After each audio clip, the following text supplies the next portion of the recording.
Right, we've got Street Talk now, and this week's Coronation Street was... I don't know what to think about this week's. I think after Wednesday's episode, you and I decided that it was a solid yet unremarkable week. Yeah. And then today's was also just like... I think I'm just kind of feeling general apathy towards this week's Coronation Street. It kind of happened. It didn't, annoy me. It didn't really bore me. It just kind of happened. Are you kind of feeling that as well on the whole? Yeah. Yeah. It's maybe it was the mix of plots, the characters. There are a few things that annoyed me. I don't know. But there were some things that my can of Coke. You're really loudly. Sorry. Make sure you put it right next to the microphone. Oh yeah, I feel that. Yeah. Oh my Thanks, God, Gemma. what are you up to? Yeah, no, there were some things I really liked. Some characters who I liked that we hadn't seen a whole lot of in Corrie recently. They got a bit more time in the spotlight, which was good. But yeah, it happens. I can't promise that I'm going to be able to offer any scintillating discussion or thoughts or theories about it particularly. But I'll tell you what, we did see Abby at the end of the podcast. What we're talking about at the end of the week, which means hopefully we'll get to she'll feature more in next week's show, so there's always that to look forward to. And we do have Super Soap Week coming up in 2 weeks' time, I think it is, and I'm still doing pretty well avoiding spoilers. How are you getting on with that? Yep. You've seen anything since the last? I think I've seen 2 pictures maybe. I'm really trying hard not to. And obviously got ideas and theories about what's going to happen based on little snippets of information that I've heard, but I'm pretty much in the dark and very much looking forward to it. So even if this week wasn't that amazing, there is hopefully some still good to come. So what are we talking about this week, Gemma? I'll tell you. Storyline number 1. You haven't heard these storyline titles? Nope. Abby missing you. Very funny. I'll be missing you. Yeah. We have got Battle of the Balties number 2 with Debbie and Zeedan face to face in the curry contest of Corrie. The curry contest, indeed. What are you up to? Just putting some stuff in a Gemma's drawer. just rearranging her posts on the side while I'm seeing the storyline titles. We have got the Summer Lovin' story, also known as the Oxford Summer. I got it. Yeah, just open that drawer really, really noisily there, Gemma. Oh, Definitely nobody will hear fantastic. this. What else? What other storylines have we got this week, Gemma? I don't know. You tell me. The characters profiled. We're really into this. We're about as into this podcast as we were the Coronation Street this week. We have got the Smoke and Maria's, although Maria didn't feature in this storyline, so I've got a Sally-related pun for the storyline. Sally parking. Sounds like ballet parking. No, That's exactly. And then we got the Daisy story, which I don't know whether we had a storyline title for, but it's just called Daisy for now.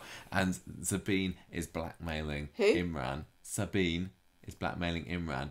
It's a story of blackmail, or should I say extortion. Because she's his ex. She's his ex. There we go. And sadly, that was only on Monday's episode. I'd have liked to see a little bit more of that because I'm still very much enjoying Sabine. Gemma, would you like to do the Curry story or the Abby story? You do the Abby story. I would do the Abby story. So there's also the Nina stuff in there, isn't there, as well? Because that had a few tense bits in there. Roy's asking Asher if she's seen Nina at the beginning of the episode because she's gone missing and he's a bit worried about her. But it turns out that she's been handing out some pretty poorly designed flyers, I have to say. I mean, if I had was going off on my campaigning and doing my protesting and trying to get people to take notice of whatever, campaign I had, I would not just scrawl in big black text, Weddy County number 10, tell the truth. Not even a clip art, Nina. Poor effort, I say. Not as bad as that essay that Summer was almost going to hand in the other day, but that's for another story. So she's handing out these leaflets telling everybody that Corrie is a big fat liar, although she doesn't actually mention Corrie in it. She says, so it's okay, I can do it. When Roy grabs her later and says, you can't do this. She's been found not guilty. You could end up in prison for libel. What? Yeah, he has. Hello, Abby. You can be very noisy as well. Just come and sit with us here. And then she's like, well, tough. Everybody's given up on Seb. I'm not going to give up on him. I'm going to do it for him. I'm going to make sure everybody knows the truth. So, Roy. Stefan comes storming into the cafe, right on cue later, to say, what's going on? Nina, I'm going to sue you for libel. You can't say this about my son. He's a very nice chap and an excellent footballer, so how dare you? Stefan's got the look about him of an evil manager in a movie about a boy band. You reckon? Yeah. So she gets this message later saying that Corrie has made the starting lineup in the football. He's going to be on the team. He's going to be on the team. He's going to score all the goals. He's doing well for himself, considering that he's barely been in the team for too long. I still don't really get how he's been fast tracked to. Because he's so good at football and kicking. I still think that it's. Do you know what? It's strange, really, considering how he's so fixated on this football career of his, that he didn't take credit for the really good kicking job that he did on Seb. Yeah, I know. So she should put it on the CV, really. I mean, that's how he got the job. So Nina goes back to the cafe, and Roy tells her that Corrie is playing in this match later. Nina storms up to her room because she's so fed up that everyone's singing his praises when he's just a filthy, dirty murderer. Then we have Addie later. Never let that get in the way of a good sporting career. Yourself. Addie finds this post online later from Nina, who's saying that Corrie's a murderer and they all need to get #justice for Seb, so everybody needs to boycott the match or something like that. And she says to Roy, look, there's no point playing by the rules anymore. It's not got me anywhere so far. Besides, I've got 200 shares online already. She's blitzed the socials, Gemma. Oh, I thought she'd bought into GameStop. She says, look, Roy, I love you and I love Seb too. I have to do this. So then they find out not only has he made the team, but he's also made this statement on the news or whatever. Oh, wow. Reading County seems to suddenly be a big deal that everybody cares about and is making all the headlines and everything. He's made this statement where he has revealed that he was a suspect. So he had been anonymous up to this point, supposedly, apart from the fact that everybody seemed to know about it. Because it had come out, hasn't it? Hadn't Jack leaked it online or something? So you might as well say, yeah, I was accused of this. And she watches this statement where he gives a very convincing performance to the cameras of like graciousness about the whole thing, and he's like, oh yeah, I was found not guilty, no ill will to my accusers, I know they've been through a terrible time and everything, but I didn't do it. My heart goes out to Seb's friends and family. And Nina's there in the cafe sobbing her little heart out as she's watching this, because she's realised that he's managed to worm his way right out of this. Well, I believe him. Yeah.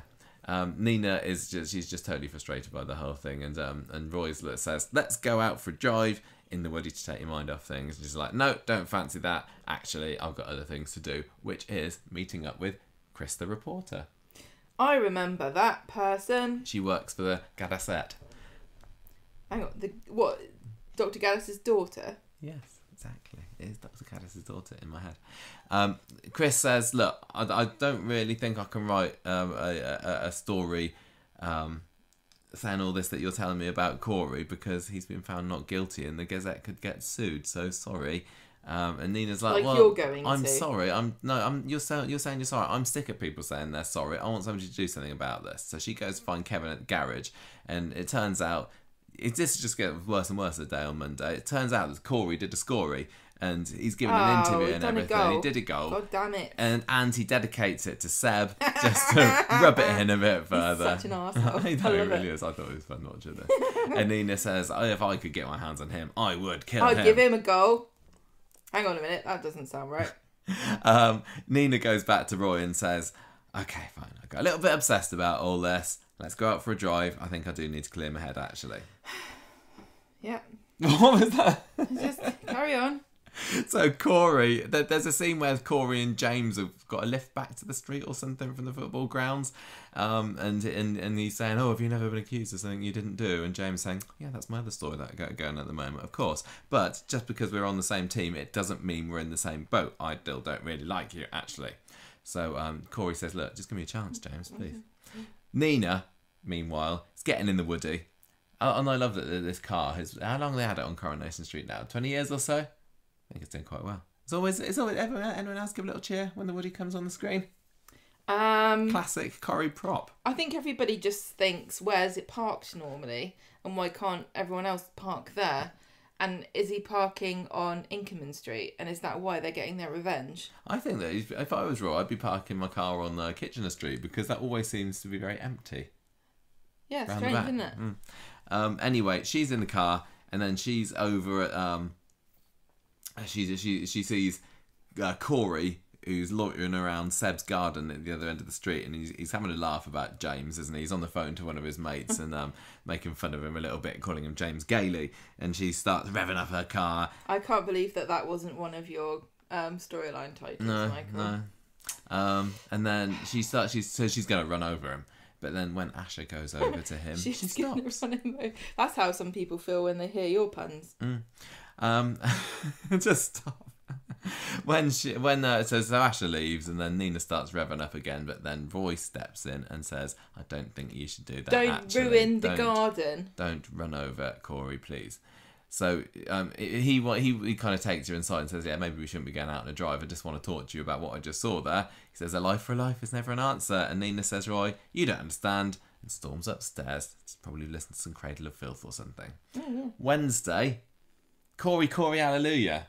There's a nice pun for the front of the Gazette on Monday. Nina is not impressed that Corrie has made the front pages by being an all-round fantastic, gracious, awesome footballer. But she stays calm about it. She's the usual bit of snark and sarkiness from her. I just want to point out that even if, let's be honest here, even if it did come out that Corrie did kick Seb to death and he is a murderer, I think that quite a lot of football fans, if he's still scoring good goals for them, would be like, oh, he's probably learned his lesson. I know. I don't think it really should. I think people are just harping on about what happened before. Welly County's like top of the Premiership now. Yeah, basically. Is that what they say? Is that good? Is that good for football? Yes. Yeah, number one in the first division. No, that's not as good. Is that anyway? So Nina is really trying hard to do the right thing and stay calm over this. So. This is where the Abby storyline kind of kicks in a little bit more. Can't say that. Kevin comes into the cafe, still can't get hold of her, and he's wondering what's going on. He also sees Sally later and says that I'm really worried about Abby, actually. Leaves her a voice message. Just want to know that you're okay. It's all right because Jack is on the case, and somehow he's managed to track down Abby's cousin online because, Kevin had been told that she'd gone to stay with her cousin in Doncaster or something, but it turns out so when Jack manages to magically track down this cousin, it turns out that Abby hasn't been staying there after all. In fact, he hasn't seen her for many a year, so Kevin is going utterly spare at this moment. Meanwhile, we still got the stuff with Roy and Nina going on, and Roy says, look, I'm frightened for you, I don't know what you're going to do. She says, yeah, well, I would have killed Corrie actually if you hadn't stopped me. She's no better than he is then. No. So Roy says, well, what if there's next time though? I'm not always going to be able to stop you running over him. And she says, look, it's all right, Roy. I've realised that I love you more than I hate Corrie, and I wouldn't do it anymore. Rubbish, goth. I resolve to honour Seb's life by living my own life to the full. No. Nice. That's really the most ungothy thing she's ever said. She's still goth on Friday, though, so it's okay. Okay. She wasn't an it there. She didn't see her. Who knows? She could have... Who knows what she's up to? She should needs to sit in a graveyard and absorb the vibes. So Abby's this is where Abby's cousin phones Kevin. I kind of skipped ahead earlier. Yeah, so Kevin goes to the police station later, and there's this officer there who's being told what's going on, that Abby's going missing, everything, and he says, look, can I have photographs so I can show everybody? Doesn't really get anywhere basically. But what he does get is a notification from his bank. His overdrawn £2,000 was taken from his and Abby's joint bank account at 3 o'clock this morning. I was quite surprised to hear that he and Abby even had a joint bank account. Well, we had discussions about this before. Gemma and I don't even have a joint bank account. We've been married for 11 years. Lots of people have different ideas about, what's good in a relationship and how do you share money, etc. But I would have thought that if you're not married and your girlfriend's a drug addict, constantly being tempted by the stresses and strains of living on one of the nation's most fraught streets, you might want to keep a bit of your savings to one side. You wait until the cabin section of this podcast later, Gemma, and you will see just how fraught this street is and how crime-riddled it is. So, here's a blast from the past. Kevin goes to the Dog and Gun. I know. Because if you're looking for dodgy sorts in Weatherfield, where else would you be but the local watering hole of the drug dealers, murderers, pimps, and all sorts hoes there. And yeah, so many hosts, so many. So this is the old pub that Gemma and Callum used to frequent, and it must have been like 5 years or so since we've seen it. I don't know. Maybe it's not been long in real life. We have been. More This is frequently than we've seen it on the screen. Yes, recently. it's a lovely little pub in Withenshaw, isn't it? If anyone wants to go and find it. I can't remember what it's called now. Crown or something like that. I don't know, but the last time we went there was a man having a fight with the people in the Tesco. In the shop just opposite the pub, they set it up to make it seem realistically really dodgy. that, There was a man having a fight in the Tesco's opposite. Yeah. Anyway, so he goes there and he's saying, "Oh, has anybody seen Abby around? She's like one of you people." She's a What skank. do you mean, you people? She's a hoe. I liked it when he went up to the bar and showed the barmaid Abby's picture, and she's like, "You had dad." Yeah, I know. He didn't comment on that one, but I wonder whether that made him think. Kevin's like walking around there like he's got a cravat and a monocle. But Kevin, you're also from a really rough area. Why are you talking to these people like you're the vicar come to... And he married Sally. I mean, you know what the Zeedans were like. I bet they went to the dog and gun back in the 80s. They're probably banned from the dog and gun for being too rough. Anyway, so then this Tez shows up. And I thought this was a really bad introduction to the character because I can't remember what the lines were exactly, but Tez like, "Do I know you?" And Kevin's like, "Yeah, no, but I know you." And I was like, "Gemma, who's that?" And you're like, "I don't know who that's supposed to be. Are we supposed to know that? Oh, were we supposed to know who this guy was? I don't think he'd been in it before." Sometimes Corrie's got to be careful the way they introduce characters. I think they think they're being dynamic and stuff, but actually they're just confusing people because we don't remember whether we've seen them there's before. too many characters to keep track on. So when you're going to introduce a new character who one character already knows, just tell us who it is straight away, please. Yeah, please. Who it is Seb's dad. He should have had a tattoo of Seb's face on his neck, so we know, with like Rip Son on it. I think from what I can gather about Tez, his relationship to Seb wasn't so good. I don't think he was that bothered by him. Can I just tell you something that you might not know? People that have tattoos of their children on their necks don't always have a fantastic relationship with those children, necessarily. Maybe they probably get them when they're babies as well, don't they? So if they yeah, but if we had a tattoo of Seb's face as a baby on his neck, we wouldn't even know who it was, would we? Okay, fine. Maybe if he just had Seb. Maybe he's probably got it along his knuckles, hasn't he? SEB-RIP. And both of his little fingers being cut off by the local gangsters. So there's Tez is saying, "I'm not." What? SEBTEZRIP. ABI. Oh, wow. What a family. They can't cope with names longer than 3 letters long, can they? That's why the twins had to go. Yeah. L. E. We can't. CK, no. Sorry, kid. That's funny. I didn't even notice that before. Actually, we can call her Kid. Oh yeah. But we can only do one. They can do our kid as well, can't they? It's 3 and 3. Although Seb is Sebastian. Yeah, but they never called him that. Did and they? Abby is probably Abigail. No, I think that Seb is a Sebastian. I don't know what is Tez. What is a Tez anyway? I'm so sorry if there's any Tezes as listeners. It's short but for is Terence, surely. Oh yeah, of course. Yeah. Like Terence Duckworth. Tezarina? I don't know. Anyway, he says, sorry, I've not seen Abby. Don't know what you're talking about. She's not been around here, these parts. Kevin breaks the news about Seb being to him, and he's pretty upset. Yeah, or so we think. Yeah. That he says, look, I'm sorry, I really can't help with Abby, because Kevin, we rewatched this scene yesterday, today, because I wasn't really sure about Kev's motivations on Friday, but Kevin appears to be not completely convinced that Tez doesn't know where Abby is, but he insists, no, I haven't seen her, and when Kevin leaves, just in time, Abby phones up Tez, and Tez says, oh, your fella's been in. If he finds out what we've been up to, I'm out. He's going to get mad. So, Kevin leaves, and he does give a bit of a look, but he doesn't seem like, I'm super suspicious of you. I'm going to immediately, at the beginning of next episode, go staking you out. He said he was going out for a call-out, but it was actually a stakeout, wasn't it, on Friday morning. He goes sneaking around, taking pictures of Tez doing naughty druggy things round by the dog and gun. I've discovered what Tez is short for. It could be Terence. It could be Indian for speed, fastness in every way.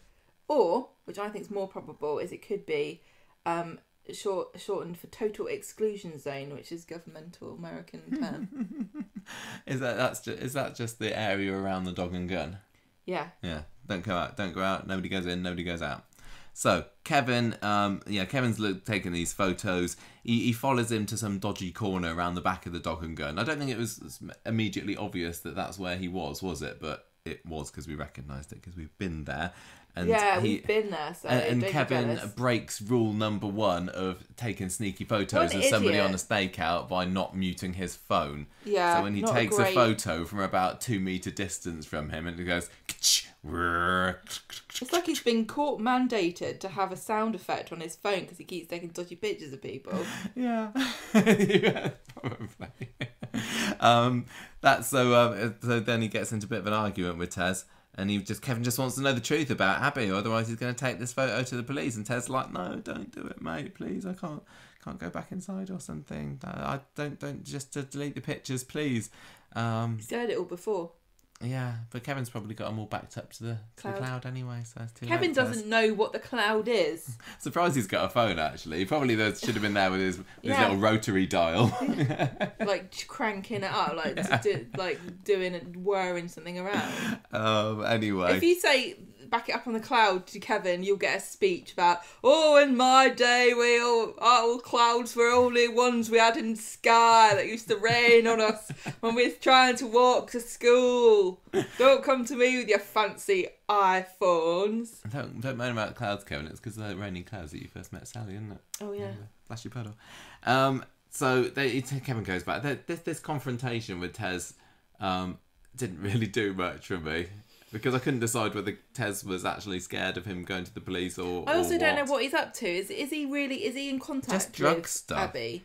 Yes, he was on the phone to her at the end of Wednesday's episode, wasn't he? I know, but he's in contact with her then. But what are they? Is he hiding her? Is he helping her? I don't know, because we didn't see the pair of them together at the end of the episode, did we? Why is he in touch with Abby but not Kevin? What do you mean? Well, I mean, she's giving it all this. Oh, I'm bad for you. We can't be together, so I'm gonna push you away because I want to punish myself. Mm. So then, next minute? She's like, "Hey, Tez." Yeah, because Tez is. Can I borrow your? Tez is a druggy sort, isn't he? He can get her the smack. But is she on drugs again? I think the this whack. is maybe what we're supposed to believe, that she is back on drugs again. No, she's not on drugs. She's gone back to her lovely dealer. That's why she wanted £2,000.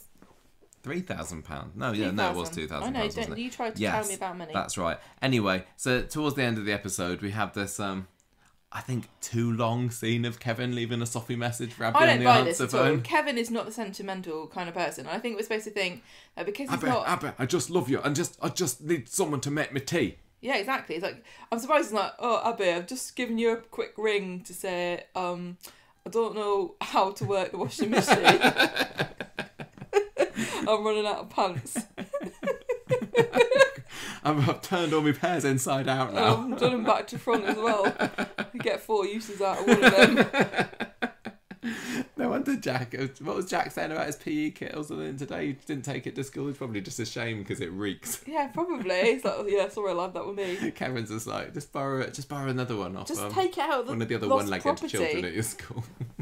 Yeah, exactly. Yeah, I think we're supposed to think that because he's not normally romantic, it's even more touching when he leaves his message. But it just came across as like totally out of character. I didn't mind it too much. It was just longer than it needed to be, and I was just waiting for it to end so that we could then cut to a scene of Abby listening to it, which we did get. I kind of really like, if this was a movie, the whole thing would have ended with Abby like wearing a fabulous trench coat and sunglasses, walking down along in Paris next to the Seine, just throwing throw the phone in the thing, and then it bobbles down. He's going, I needed some pants.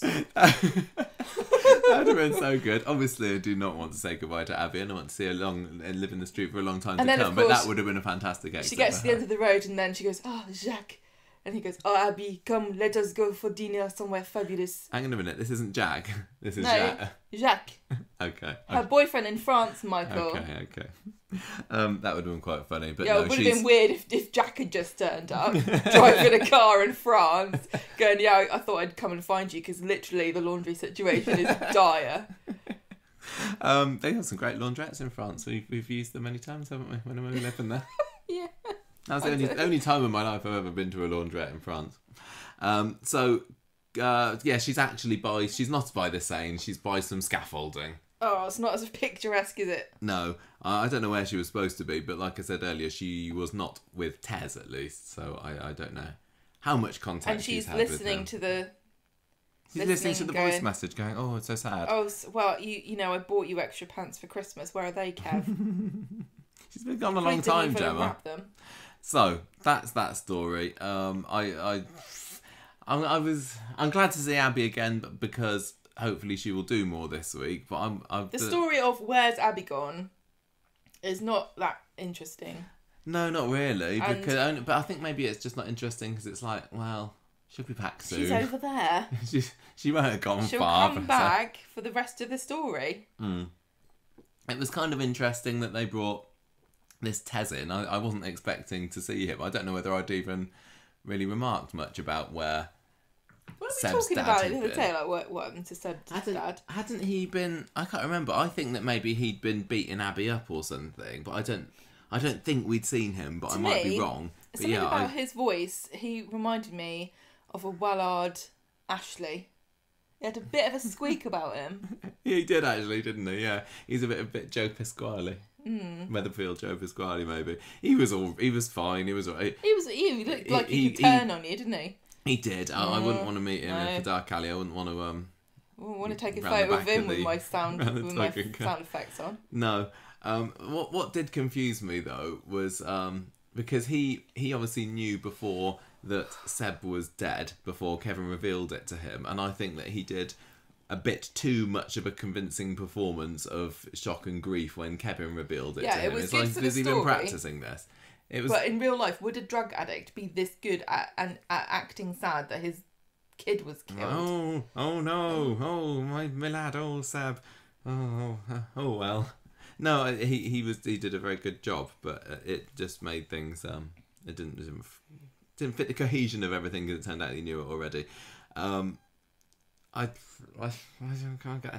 don't get why he didn't just beat Kevin to a pulp when he found Kevin taking his phone. He said, "Please, can you delete those photos?" Don't do it. No, I don't want to be in jail again. Yeah. Just beat him up. Kevin, sorry, is no match. Well, Kevin did say, "Hey, I've beaten some people in my time," but did he? He did. What, a teacher? Yeah. I punched John Stove in the. I don't know whether he's gone up against Tez's type before. But no. I think Tez could have had him basically, and just buried him round about there. Yeah. Oh well.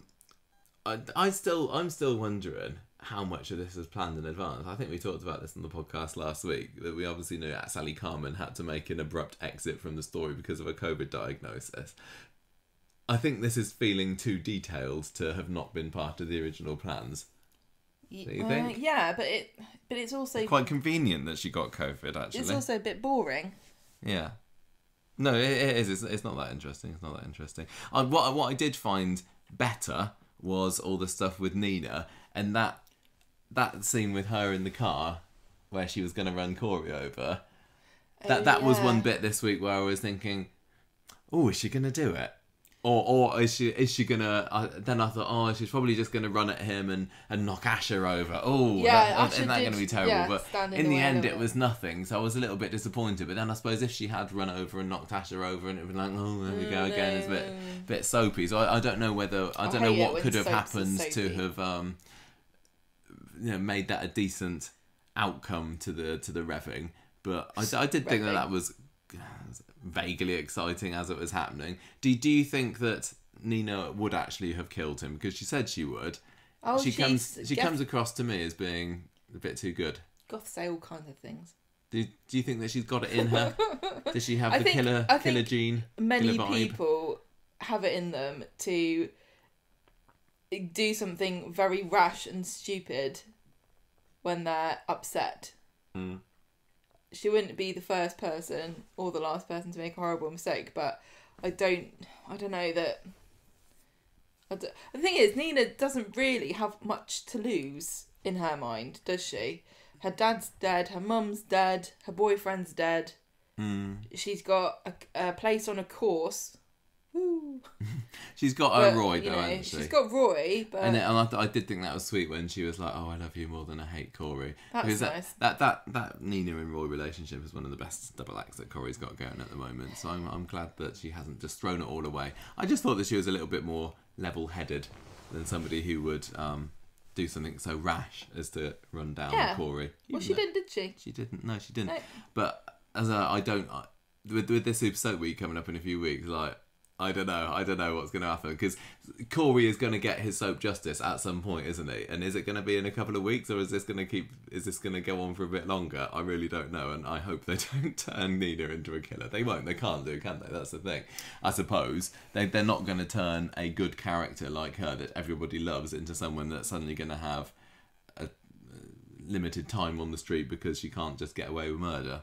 Well, listen, no matter what, I need to know if Corrie's going to be here at Christmas, because I've got to know what size turkey to get, because apparently they're in short supply this year, so... Oh, no. I need to know, do I get a whole turkey, just a turkey breast? Was it rolled? Does he like stuffing? You on about? Well, it's important, Michael. We've got to plan in advance. It's October. You were musing while we were watching this storyline only this week about what would Hayley do if she was in this situation. Yes, I was listening to our character profile about Hayley, and I was like, I wonder how this would be different if Hayley was still around. With the dynamic, how would the dynamic have changed, or how would Nina get on with Hayley? I think that she would get on really well, because I mean they were all oddballs together, weren't they? They would have been, all the three of them. I think that sometimes I think Nina thinks that Roy doesn't understand, because he tries to be too logical about things. Yeah, and he tries to look at things from different angles, whereas I think Hayley would. I think that be she very, would, very sympathetic and. Yeah, I think she'd be the bit of, not that Roy doesn't have heart, obviously, but she'd be the understanding and listening and bit of humanity. Not that Roy. It sounds like I'm being really harsh on Roy, but he's. Well, he would be the first to admit he doesn't have very good people skills. No. But the reason I thought about it was I think that Nina said something about Hayley, like she liked something or she mentioned her in some way, and I thought it was really sweet that obviously Roy's been telling Nina all about Hayley and what she was like when she was alive, and I think that's really sweet to know that Hayley lives on in the people that Roy has met and loved since he lost her. I agree. It was lovely. Barbecue sauce or ketchup? Oh yes, that was this story. That was the story, wasn't it? Yeah. What did Tim say? Tim's a brown sauce guy. Tim continues to disgrace himself, in my mind. No, but you don't like barbecue sauce, and he doesn't like barbecue sauce. I can't bond over that. I love barbecue sauce on breakfast food. Get out. I might do if it was there on the table. He says that he's not going to argue about ketchup, and he wants brown sauce. And I'll say I'll fight to the death about ketchup. It's better than brown sauce any day. Ketchup is definitely the best. Yeah. I suppose that does he like HP or Daddies? Are they the same thing? This is what I don't understand. I don't know, or is it like the like Pepsi and Coke of brown sauce, where you like one or the other? I don't know. I don't ever have brown sauce. Isn't HP sauce more posh? I don't know. Because it stands for Houses of Parliament sauce, doesn't it? Yes, it does. I do that. I thought Corrie was good this week. I thought it was nice to see him again. I thought that the press conference stuff was he's such a dick. Deliciously smarmy. I'm really warming to him the more evil he becomes. The question is, before he departs the show, whether that be through the justice system or maybe in the canal. Is he going to rack up more bodies on his body count? Is he going to become I don't know. Is he going to be one of these plenty people like go, well, I got away with it once and I'm on the front page of the Gazette with everybody singing my praises now, so I can do it again. I can pay my way out of it. I know he's going to... I don't know whether he's going to just be a bit more careful now. I'm almost certain that he's going to at least try to kill somebody else. You reckon? You don't have a Super Soap Week with a villain who's already got away with murder without a bit more attempted murdering going on. I don't know. Is he going to kill somebody else? But there's also... I don't know. I don't think he is. I think people are going to go out to get him. It wouldn't not surprise me whatsoever. It wouldn't surprise me whatsoever if they were lining it up for a Who Killed Corrie. Ooh, that would be interesting. When did we have our last Who's the What's It? Couple of years maybe. Who's I don't know. The what's but it? They could. I mean, at the moment, you got your Nina, you got your Abby. I don't know who else would do it though. I don't know who else would. Roy. Yeah. Like you've done. Remember that time we tried to beat Gary baseball Windass bat, to death yeah. with a baseball bat? Cricket bat. No, yeah. Cricket bat. I don't know. That's just an idea. Just an It idea. might as well have been a baseball bat. Okay. Anyway, so that story was okay. And we want to know what you think. We should have done a poll. Did you think this was okay No. or great? Ketchup, brown sauce, Should have done. or barbecue. Yeah. Gemma, speaking And of Tim's not allowed to vote. speaking of food, Battle of the Balties. He's been such a No, dip, in a hasn't he, minute. this week? Who, Tim? Yeah, he's just been in it for the past couple of weeks. He's been an absolute drip. Battle of the Balties, Gemma. What's been going on with Debbie and Zeedan and Alia? A really improbably ridiculous storyline, I think, because the logic of this makes no sense. This has the same logic as the car parking story, where they're all getting their knickers in a twist about the number of people who are driving down it and parking when actually the residents want to park there. But But they actually, in don't real life, actually they go never anywhere. usually. They don't have There's cars. They never don't any ever cars. park there. Like, when you think of characters on the street, what do their cars look like? Yeah, exactly. Nobody knows. Nobody knows. And then this story, you have people worrying that nobody's going to the Bistro or Speed Daal, when in actual fact, They're it seems always that there. everybody is there for every meal. And also, Debbie deciding that her, very bog standard English pub bistro food is in competition with the local curry house. I think What it are could you only be doing? more ridiculous if Roy was saying that he was going out of business because nobody was visiting anymore. Well, it's like Roy getting mad at the kebab shop. Yeah. I'm sure he did at one point. It makes more sense for him to be, mad about that. But nobody's going to go, I'll fancy a steak, but I'll just go to this kebab. I'll just go to this curry place because it's got a better deal. Well, never mind. The believability of the storyline aside, what happened, Gemma? Well, I mean, it's great because it's got Debbie in it, and I love Debbie. I love Debbie. This is one of the characters that I was referring to earlier when I was saying a character that's we haven't seen them feature prominently, and this is probably the Debbie-est week we've had since she's been back, and True. she has been absolutely brilliant. I absolutely love She's gone crazy. Debbie Webster. And she's such a bitch and a cow as well, but Yeah, kind yeah. of likeable. And I'm sorry, getting Yeah. the discussion out of the way first. I was kind of more on her side, even Yeah, though what? she was clearly supposed to be the antagonist in him and was supposed to be, go speed dial. But I was like, no, Debbie, she's brilliant. Well, she seems to me, the way she's acting and the way she's antagonising Speed Daal and trying to get into the curry business when she's got no business trying to compete with them on something they're good at. She is as good at business as Zeedan's hairstylist is at cutting hair. If you look on Twitter, there are just so many comments about Zeedan's hair. And when, I know we're jumping ahead a little bit here, but when Zeedan's evil father-in-law came to confront him and ask him where the 50 grand had gone, I don't know why Zeedan didn't just point out his hair and go, well, what do you, I mean... This obviously. I didn't just wake up like this one day. This cost a bomb. You can't just get your local barber to make your hair look like this. They don't know what you're talking about when you say can I have the Lego special. The bullet top, please. Right, that's enough of that. Sorry, Kaz, it's lovely. Well, look, if anyone can get away with it, it's him, but you can't go away with it, just saying. Yasmin. I wish that I could have that. I tried to get my hair cut today. Just jealous. I left school at 3:30, which is very unusual for me, so that I could go. Oh, you teachers. Oh, you'll always Yeah, I leave just I need to get that. Well, yet again, Daniel.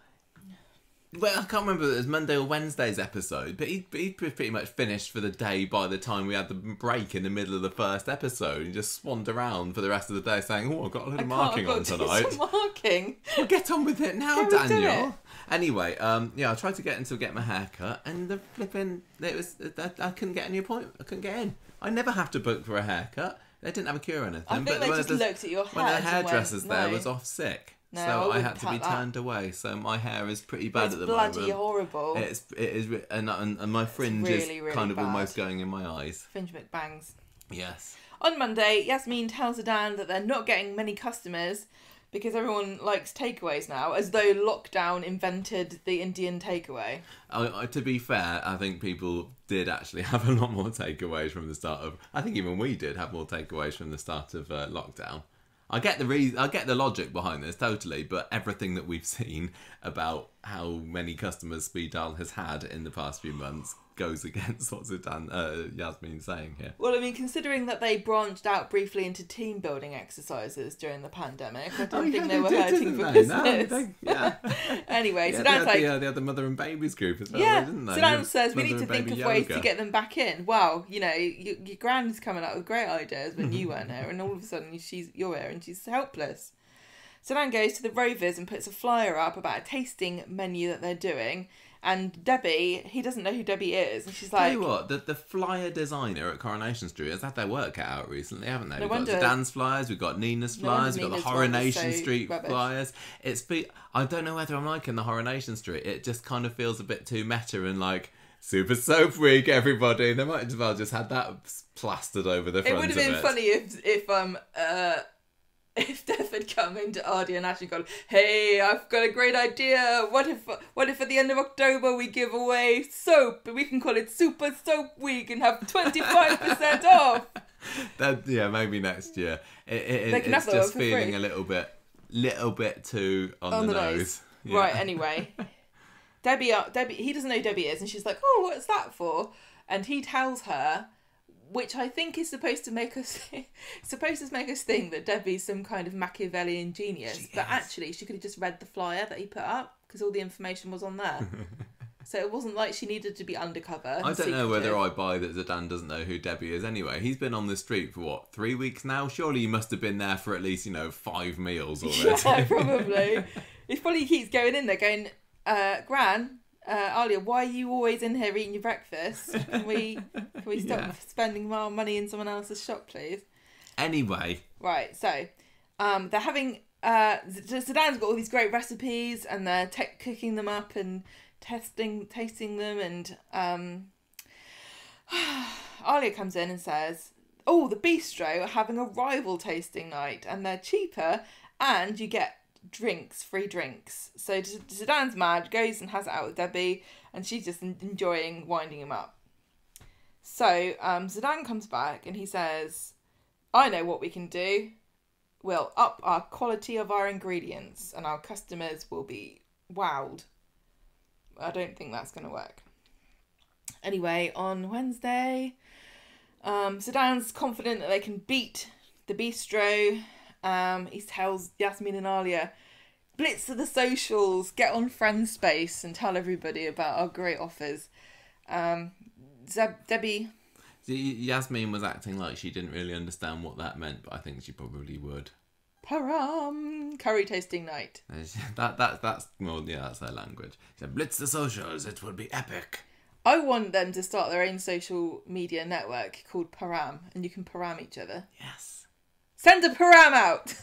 We should do it. Never know in Coronation Street. I'm onto it. Yeah, well, and Shelley King's got to be our spokeswoman, hasn't she? We'll pay whatever she wants. Right, anyway. Debbie and Zeedan face off in the street. They're both very confident about their numbers because Speed Daal is getting loads and loads of bookings. But it turns out that the chef gets shingles. It was the sous chef, wasn't it? Yes. Naveed, the sous chef. Right. He's got the shingles. Got the shingles.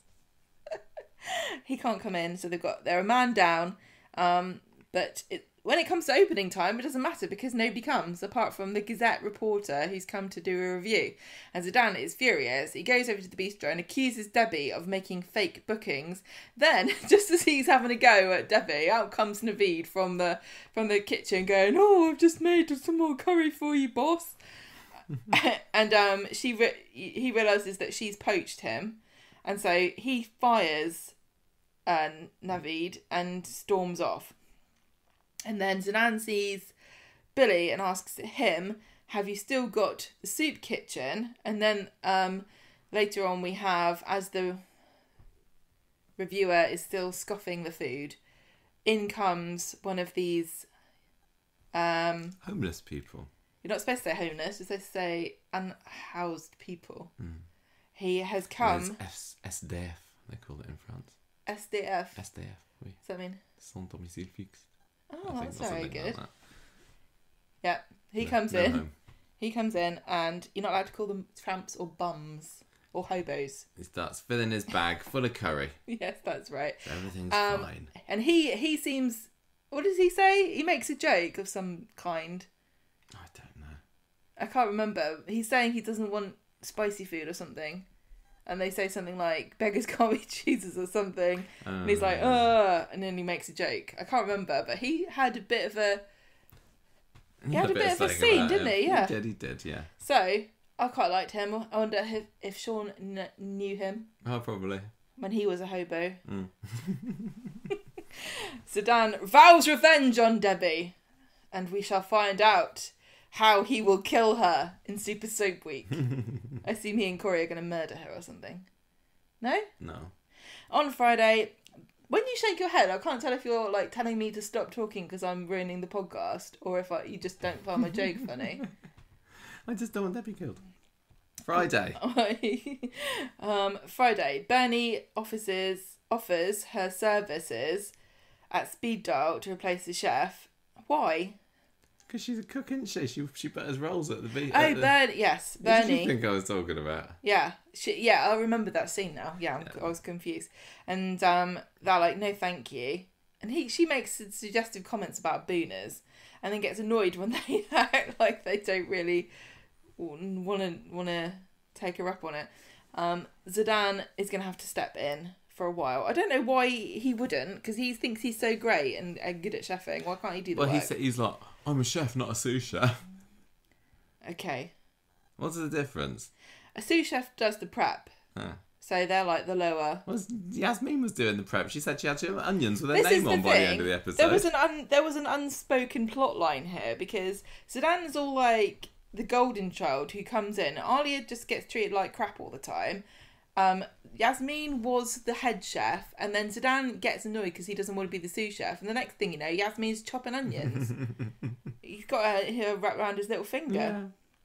Anyway, the review's in the paper, and the person who came liked it, but she says it had less atmosphere than a funeral parlour, and we can assume that she did her research here. Well, she's obviously not been across the Georges, because they're always having fun and games, aren't they? Well, she probably went over there in the coffins.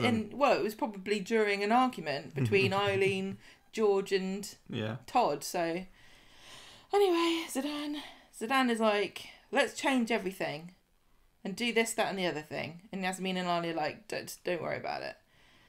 Let's just get Naveed back.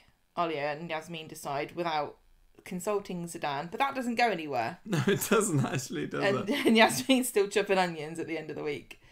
Then Zeedan goes and gets a van. Zeedan in the van. Exactly. This is how Speed Daal began. You probably, if you haven't watched the show... Zeedan in the van is how it began. If you haven't been watching the show since Zeedan was first in it, this is how Speed Daal first started. It was a street food, Pakistani street food van, and then it turned into a restaurant.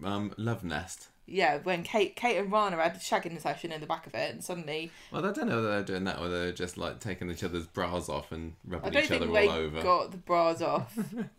I think that the... Sorry, that was just being my imagination. He's such a pervert. Start stroking the cat, she's going to purr into the microphone. She was already. Go on. So, shut up then. He's rented this van, and he's like, oh, don't you guys remember when we had a van before? And everyone who saw it when he was in it was like, yeah, don't you remember what happened? She had to get what Dettol your wife was doing. Spray it down. I'm sure it's not... When you have those health and safety posters, I'm sure there's something on there about don't shag around in the food prep area, but they obviously leave that off on Weatherfield. They've got to reprint them all, I think. Anyway, where am I?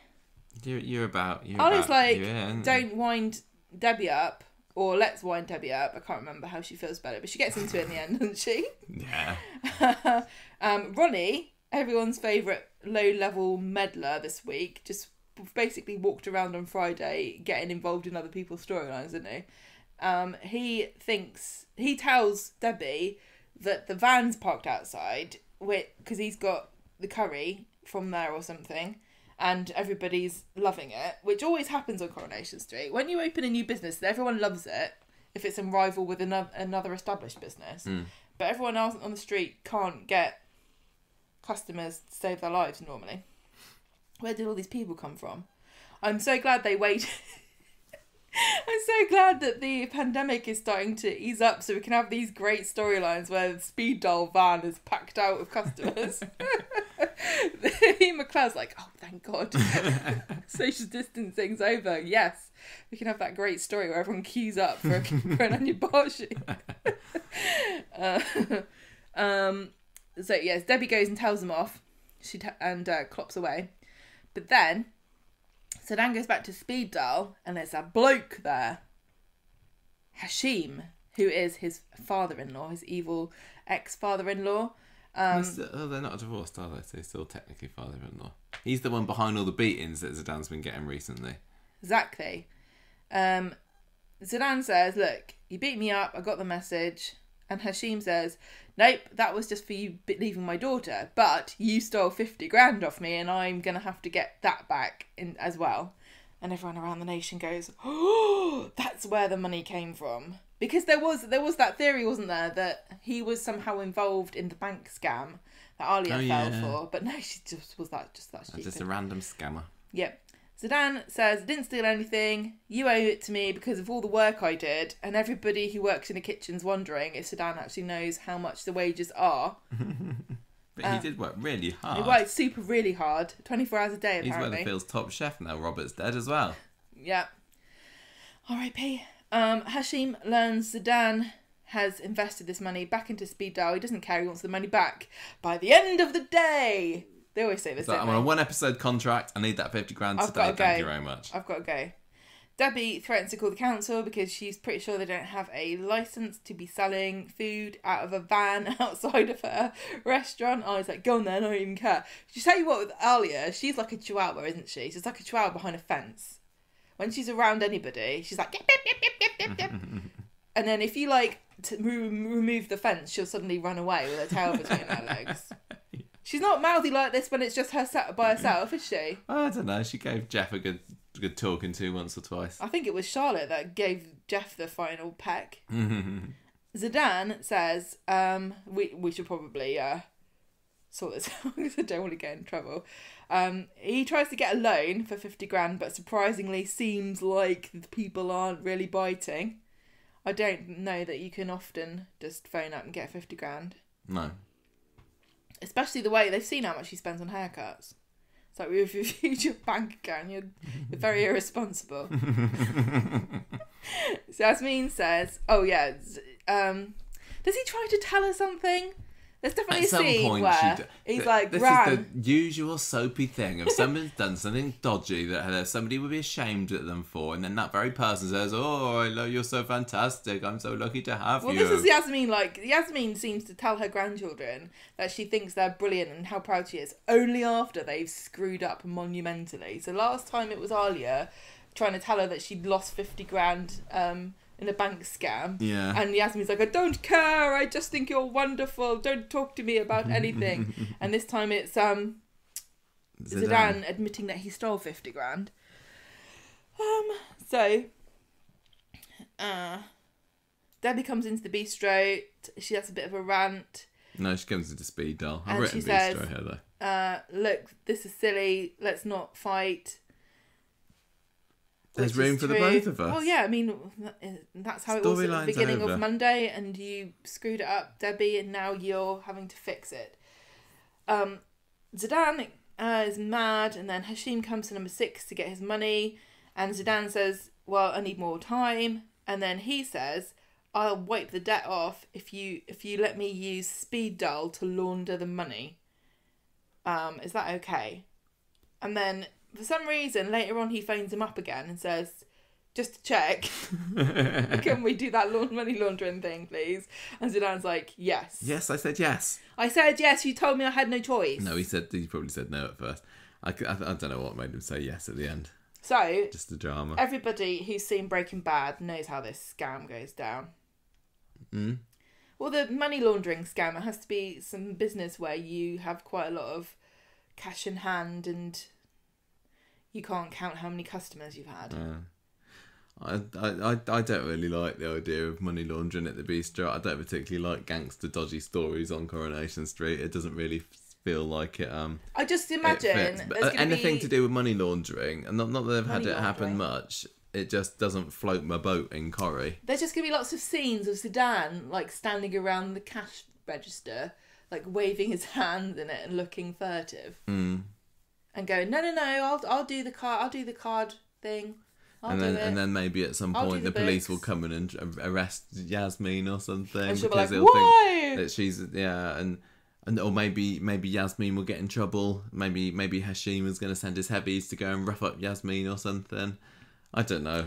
I think Hashim should go out with Yasmin. Do you reckon? Do you think that'd be a good match?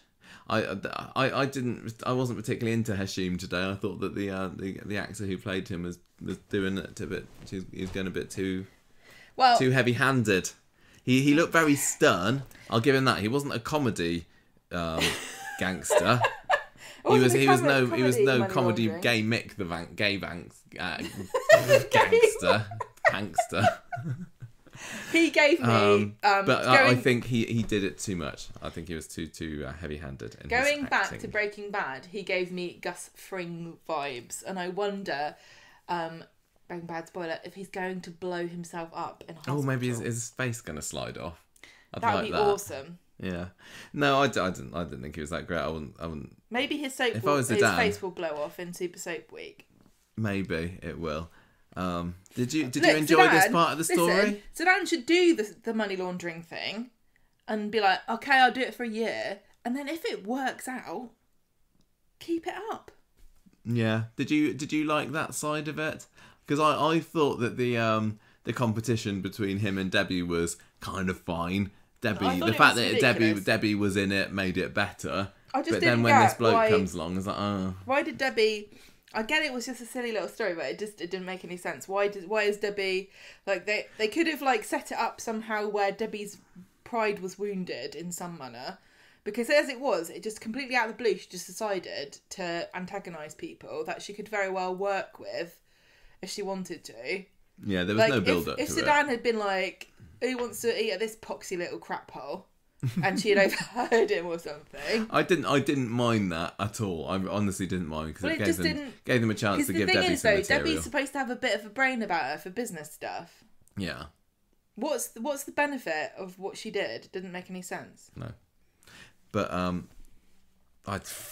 I can I say that I enjoyed her leopard top today. Oh, that whole thing. Oh, that's the other thing that was good about this. Jenny versus Debbie. I love it. I'd forgotten about that until I just saw that in the nose. That was the real highlight of this week because they're still fighting over Uncle Ronnie, aren't they? Yeah. And well, Ronnie's going off with Debbie a little bit, and in today's episode, he wanted to stay behind at the Rose of the Beer tasting, didn't he? And Jenny was like, "No, you're not invited. Sorry." Yeah. But yeah, that bit where she comes in and Jenny's like, "You do like bold patterns, don't you?" And Debbie was wearing the most garish outfit imaginable, and she replies back to Jenny, "Oh, I see you've gone for plain today." I like that. It was really bitchy. That was great. So bitchy. That was brilliant. If this story was just Debbie versus Jenny, it would have made more sense. All the Speed Daal stuff, I think that would be fantastic. I love both of those actresses, and I think this that little rivalry they've got is so fun. I didn't particularly enjoy Jenny trying to pimp Daisy out to Leo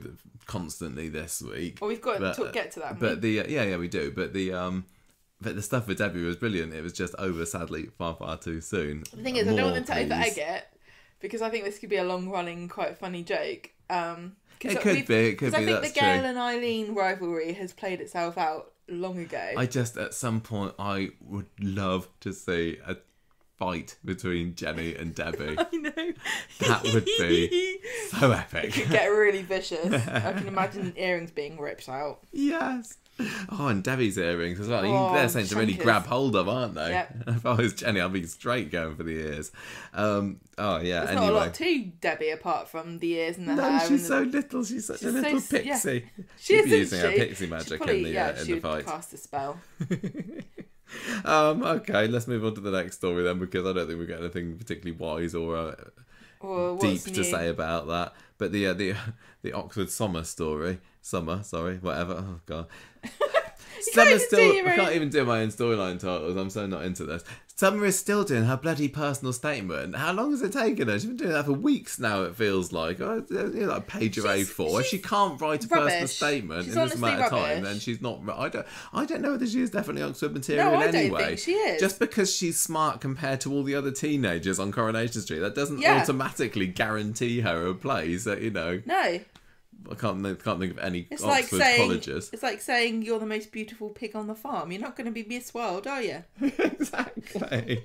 Yes, she is smart. That's undoubtedly true. But to be honest, I'm just stunned that she's old enough to be going to Oxford anyway, because it barely seems like that long ago that she was just this little girl. I know, but making she's her 23. robots. She is 23 now. That's true. She should have been going to come back. Yeah, she's going to go over there and say, so you're doing your masters, are you, Summer?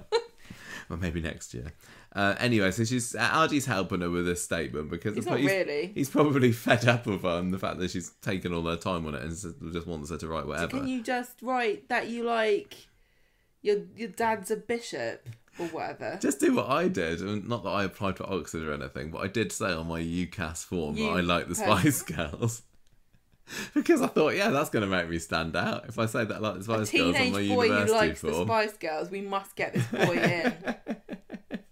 And I made a Red Dwarf game on Visual Basic back in the late 90s. I had so many Just interesting imagine facets how to my life. hilarious the person who's reading your personal statement must be like, what I know. They probably passed that one round the UCAS office. He's definitely going to get a first. Look at this nerdy swat.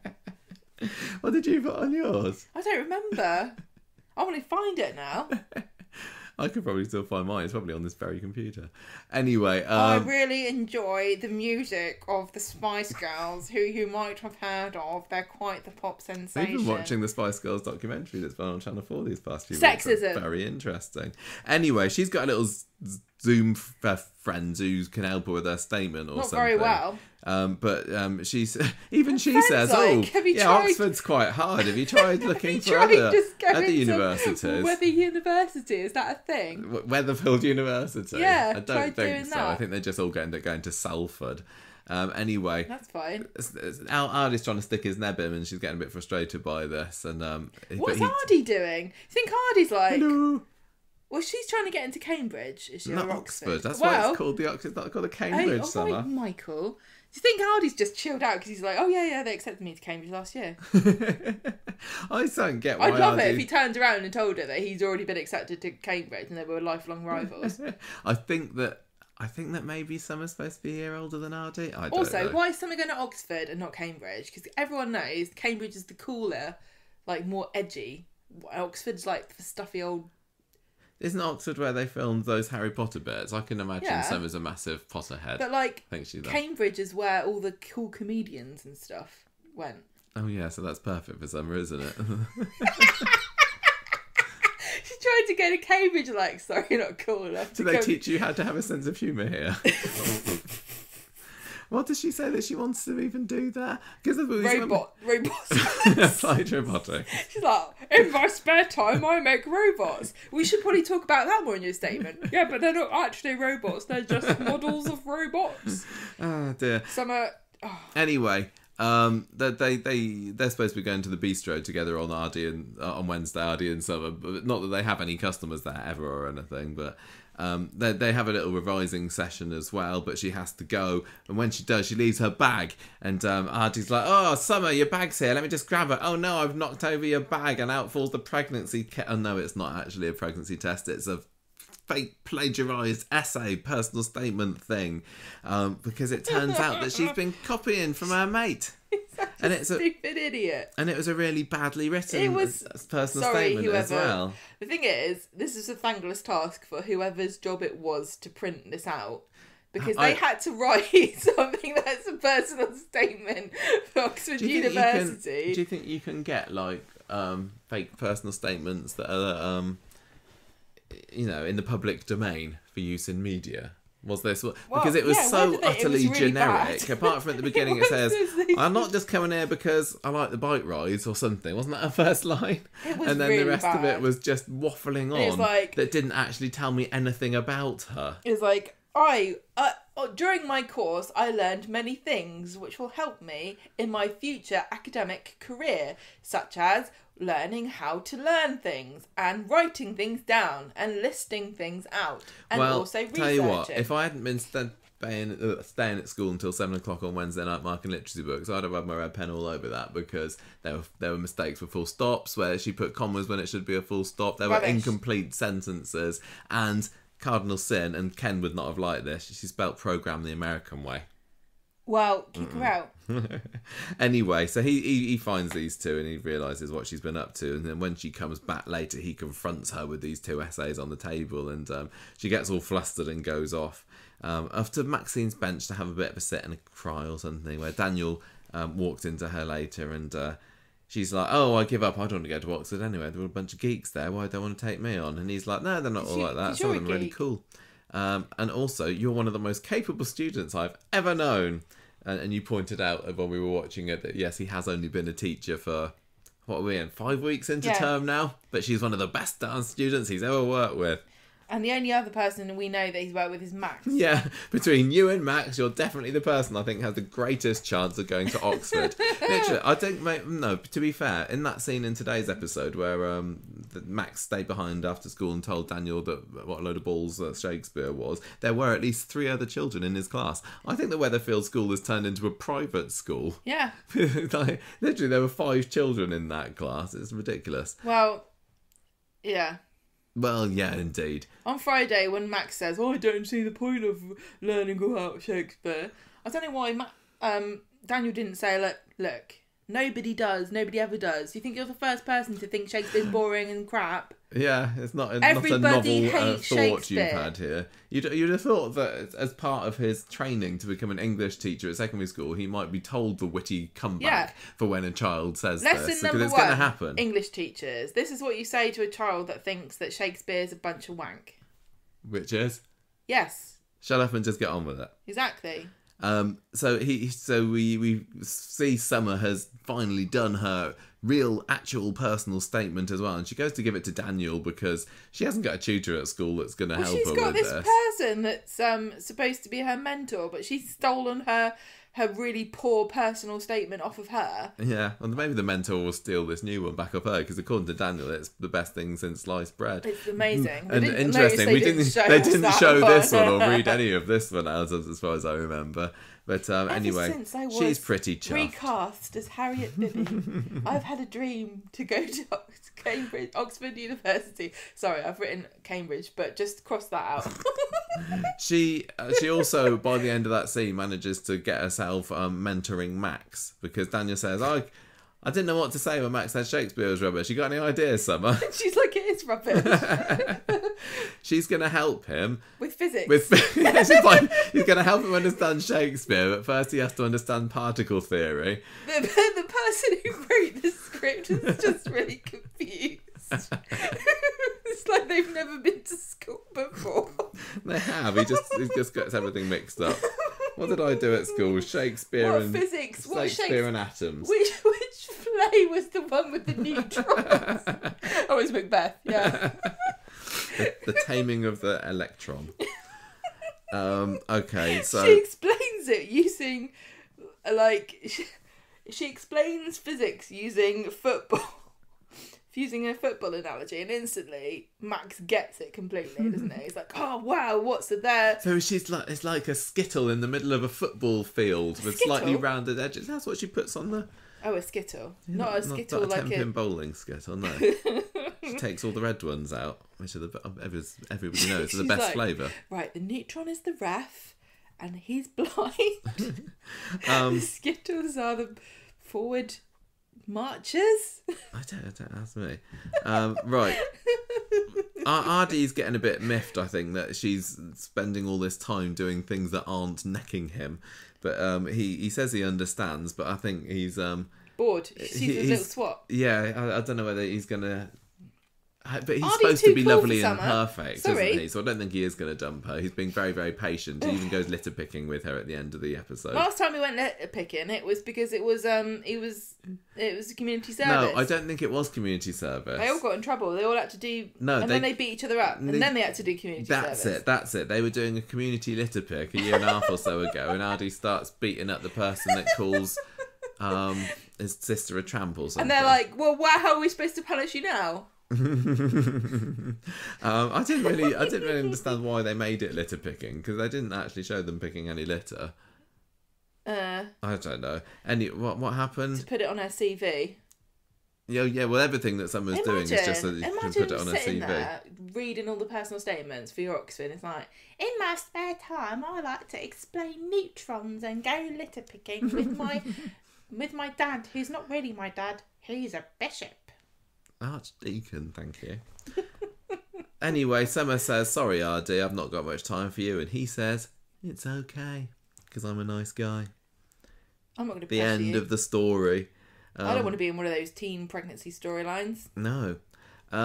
So, this was okay. That's just my judgment of everything this week. It was all right. It was passed one of these, the time. Well, the logic didn't make sense. Again, because if Summer's so smart, why would she copy this personal statement? Because it's not been that long since this woman's been to Oxford. Do you think they'd remember it? Oh yeah, this is the rubbish one. I think they keep copies of them all. Quite probably, yeah. I mean, Summer has had and she literally just completely copied it. I don't know why she didn't photocopy it. She didn't change it Do you think at all, did she? that would give it away? She doesn't deserve to go to Oxford. She just Tipp-X'd out someone else's name, and then like there's various parts where it's like it's crossed out lacrosse and put in neutrons. Croquet, not crochet. No, I think that she can't write. I just don't think that she is Oxford material necessarily. I just think that Summer's the sort of girl. She has had a rough few months. What with the Seb beating and everything, and all those energy drinks that she was having, and she's got a diabetes and all that. There's so many interesting things that she's been going on in her life. She's like. She just thinks the sob story. I think I should go to Oxford because I'm from a very rough background and I can give the students life experiences that they never would get otherwise. For example, did you know I was once off my face on spice in an alleyway? We call those ginnels up here. I forgot what I was going to say. If she went on to the X Factor or Pop Idol or whatever, with the sob story that she's got through, and isn't the Oxford interview process just a bit like X Factor but for geeks? I think it depends on whether you're rich or not. I think if you're rich, it doesn't matter.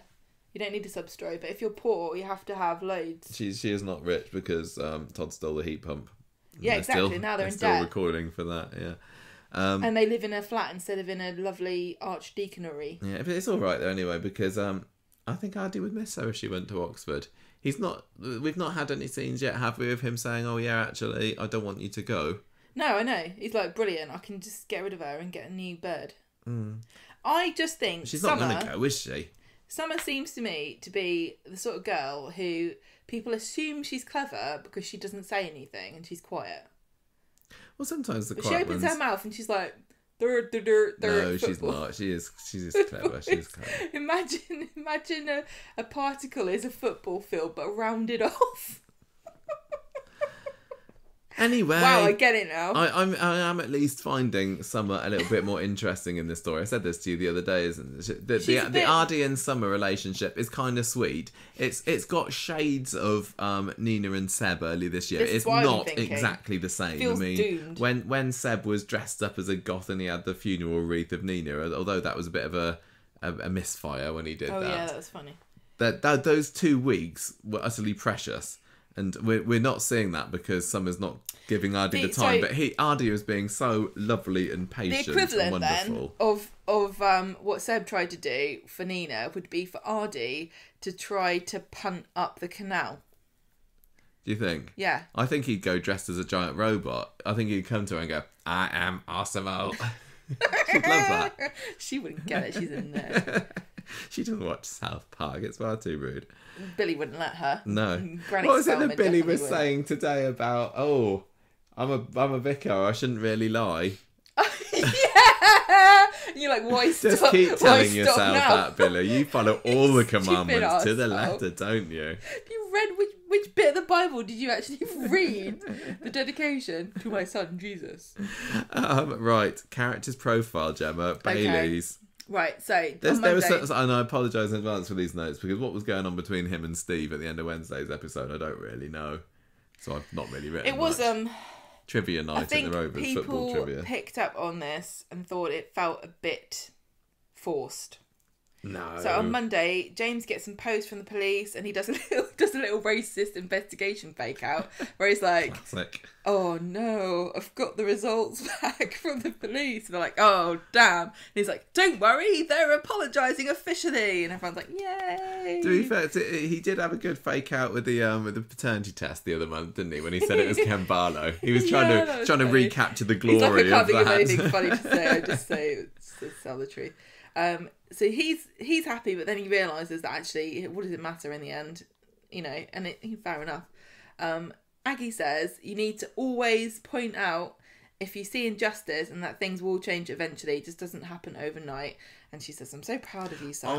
I make fun of the Baileys sometimes, but I did think that was a very nice scene with Aggie, and it made me think, yeah, actually, because she was like, back in when I was your age, we would not have got an apology from the police. So that's showing that the world is changing, and you might think that, well, what difference has this made? But things Small are steps. it is it's a small it's step, but frustrating, isn't it? it's frustrating, these small steps, and they're all talking about, we got to do this for Glory so she doesn't grow up in this world. To be honest, Glory probably will grow up in a world where there is still racism, and she goes bound to, but it just feels really hard to watch people be grateful for crumbs when they should be getting, you know, yeah, the whole it is, but biscuit. it is, but I thought that, yeah, that made me think a bit. It makes you, it really puts you in I think if you've got empathy and you've got, you know, if you're open-minded, this story can teach you a lot, but I think people are still very defensive about learning about this, the experiences that they're going through, and not really willing to listen. Same with Frida, to be honest, where you don't want to hear somebody else's point of view because it's a bit uncomfortable. It is uncomfortable because they are happy for the scraps. Because it's better than nothing, which is what they had before. But they shouldn't, you know, they shouldn't have to settle. But they, you know, again, it's painful. It's painful to watch this very slow progress. But it is right to say that it's only through incremental improvements that you're going to get anywhere. It isn't going to happen overnight. It just can't. It just can't possibly happen that way. Then we get this policeman who comes over, who's the one who made the complaint or arrested him. No, he's the one that arrested. Yeah, in the first place. And he's the one that the complaint's been made about. And he's obviously got in trouble, or I don't know what they did to him. We don't find out. No. He's off duty and he says, "Look, I'm sorry about the misunderstanding." And James is like, "Well, okay." And then He's he says, like, "No, sorry. You say you're sorry. I don't accept that." Not James really has been happy. Yeah, not really particularly gracious about it. I would have been a bit arsey about it as well. You hurt my leg, you know. Yeah. The policeman says, "I'm not racist," and James says, "Well, you might not think that you are," and then that's it. The policeman just kind of walks off, and we're left with this kind of very uncomfortable scene. Yeah, you said you wonder whether the police is going to go and try and kill himself or something. I didn't know where to go with this because it ended there, and I don't know if that the police officer really did feel kind of quite desperately sad that this has happened, but was he sad that he'd been caught out? Was he sad because he's realised that he was accused? There's lots of things. I don't really know for sure whether he is, you know, whether he thinks he got away with it, because I don't know. He felt like he was genuinely sorry. Yeah, but you don't know why. And James just threw it back in his face. Yeah. So I don't know whether we're supposed to sympathise with him or not. It's tough because, you know, he's being told that he's a racist and he doesn't even know that he is. And many people would find that difficult to reckon with. Yeah.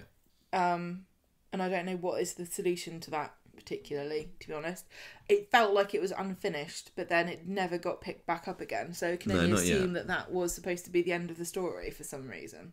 I don't know. I wonder whether, like, you know, James is going to have some triumphant fast track on the football management program or something, and then just as he gets it, we find out that DC what's his face has jumped off a cliff. But so what? It's not James's fault. No, but it would. But that's why I said I don't think the shine that would off happen. the moment, wouldn't it? I know, but what's the story? What's the point of that though? The story, Coronation Street is this story is Coronation Street's redemption story in a way, because they haven't addressed a lot of the issues that they're trying to tackle at this point with the Bailey storyline, and they're trying to make up for lost time, because I honestly think that it's poor that we haven't had a black family on the street before the Baileys, and so they're having to make up for lost time here. And so to have a story with a racism storyline ends with the policeman killing himself and everyone feeling bad that they accused him of racism is not the way the story's going to end, is it? I guess not. Because it would then. Because what would the moral of the story be then? Exactly. That's why I said it was a bad theory at the time. I said that doesn't make sense. Because what's the moral of the story? Like, don't accuse people of being racist, even if they are, because they might get sad. Yeah, I guess you're right. The Coronation Street. This is why some of this isn't really hitting. I think because Coronation Street has to sort of teach us a lesson to prove that they've learned something to make up for the time that they've missed out on representing these issues. So it's not really a story. It's like a lesson. Yeah. And it's getting a bit hollow. And people are finding it a bit difficult. Well, I'm also finding James a bit annoying sometimes. I know. He's not the most the easiest character to like. He just seems to be in a mood a lot of the time, doesn't he? In a bit of a grump. I don't really know what to say about him, to be honest. So on Wednesday, this annoyed me. The PR guy from the football club have said, we've heard that the police thing turned out all right, and you were definitely in the right to complain about it. So we want to support you more to help and be an ally, but you've got to tell us what to do. Which is like, great. No, that's not how this really works. The thing is, it does work like this sometimes. When you're in a minority in a situation and you want things to change, sometimes it is on you to have to lead the way, and it's really not fair at all that this responsibility falls on your shoulders. But you know, I was stuck between two thoughts when I was watching this. It's a bit like when you're going through a tough time and somebody says, if there's anything I can do to help, it's not particularly helpful. It's like, well, great. Just offer something. Say, don't let look, it down to can we do this, or can we do that, or we can put money here, or we can put money there. But at the same time, who are you as like a white person who's never really thought about racism before to suggest things to a black person who's lived the experience their whole life? James might actually have some ideas. So I'm stuck between these two ideas of like, you know, is it patronising to say, look, James, we can donate money to this, or we can invest in that. We've thought of all these ideas. Or is it just a cop-out to go, James, you tell us? We don't know. Well, fortunately for them, they don't have to worry about that for too long, because James comes up with his own idea after a spot of football trivia at the end of Wednesday and beginning of Friday's episode, doesn't he? Football management. Hang on. Michael tells him it's all of our responsibilities to change the future, which is where it felt a bit like, you know, I'm watching... Yeah, Here Endeth the Lesson. No, I haven't watched children's TV for a good 50 years. So I don't know what children's TV is like, but it felt that's why you don't recognise Michael, because from his stint on CBeebies. It did feel a bit like he just picked up the wrong script. Everyone's proud of him, and then he and Steve talk about football trivia, about when was the first black player in the and they don't know, and it was 1925, and la la la la la la la. So he realises from this conversation that was kind of went over our heads that Steve and James have some more football trivia, and then James realises that there are very few black football managers, and I don't know. There have been very few, yeah.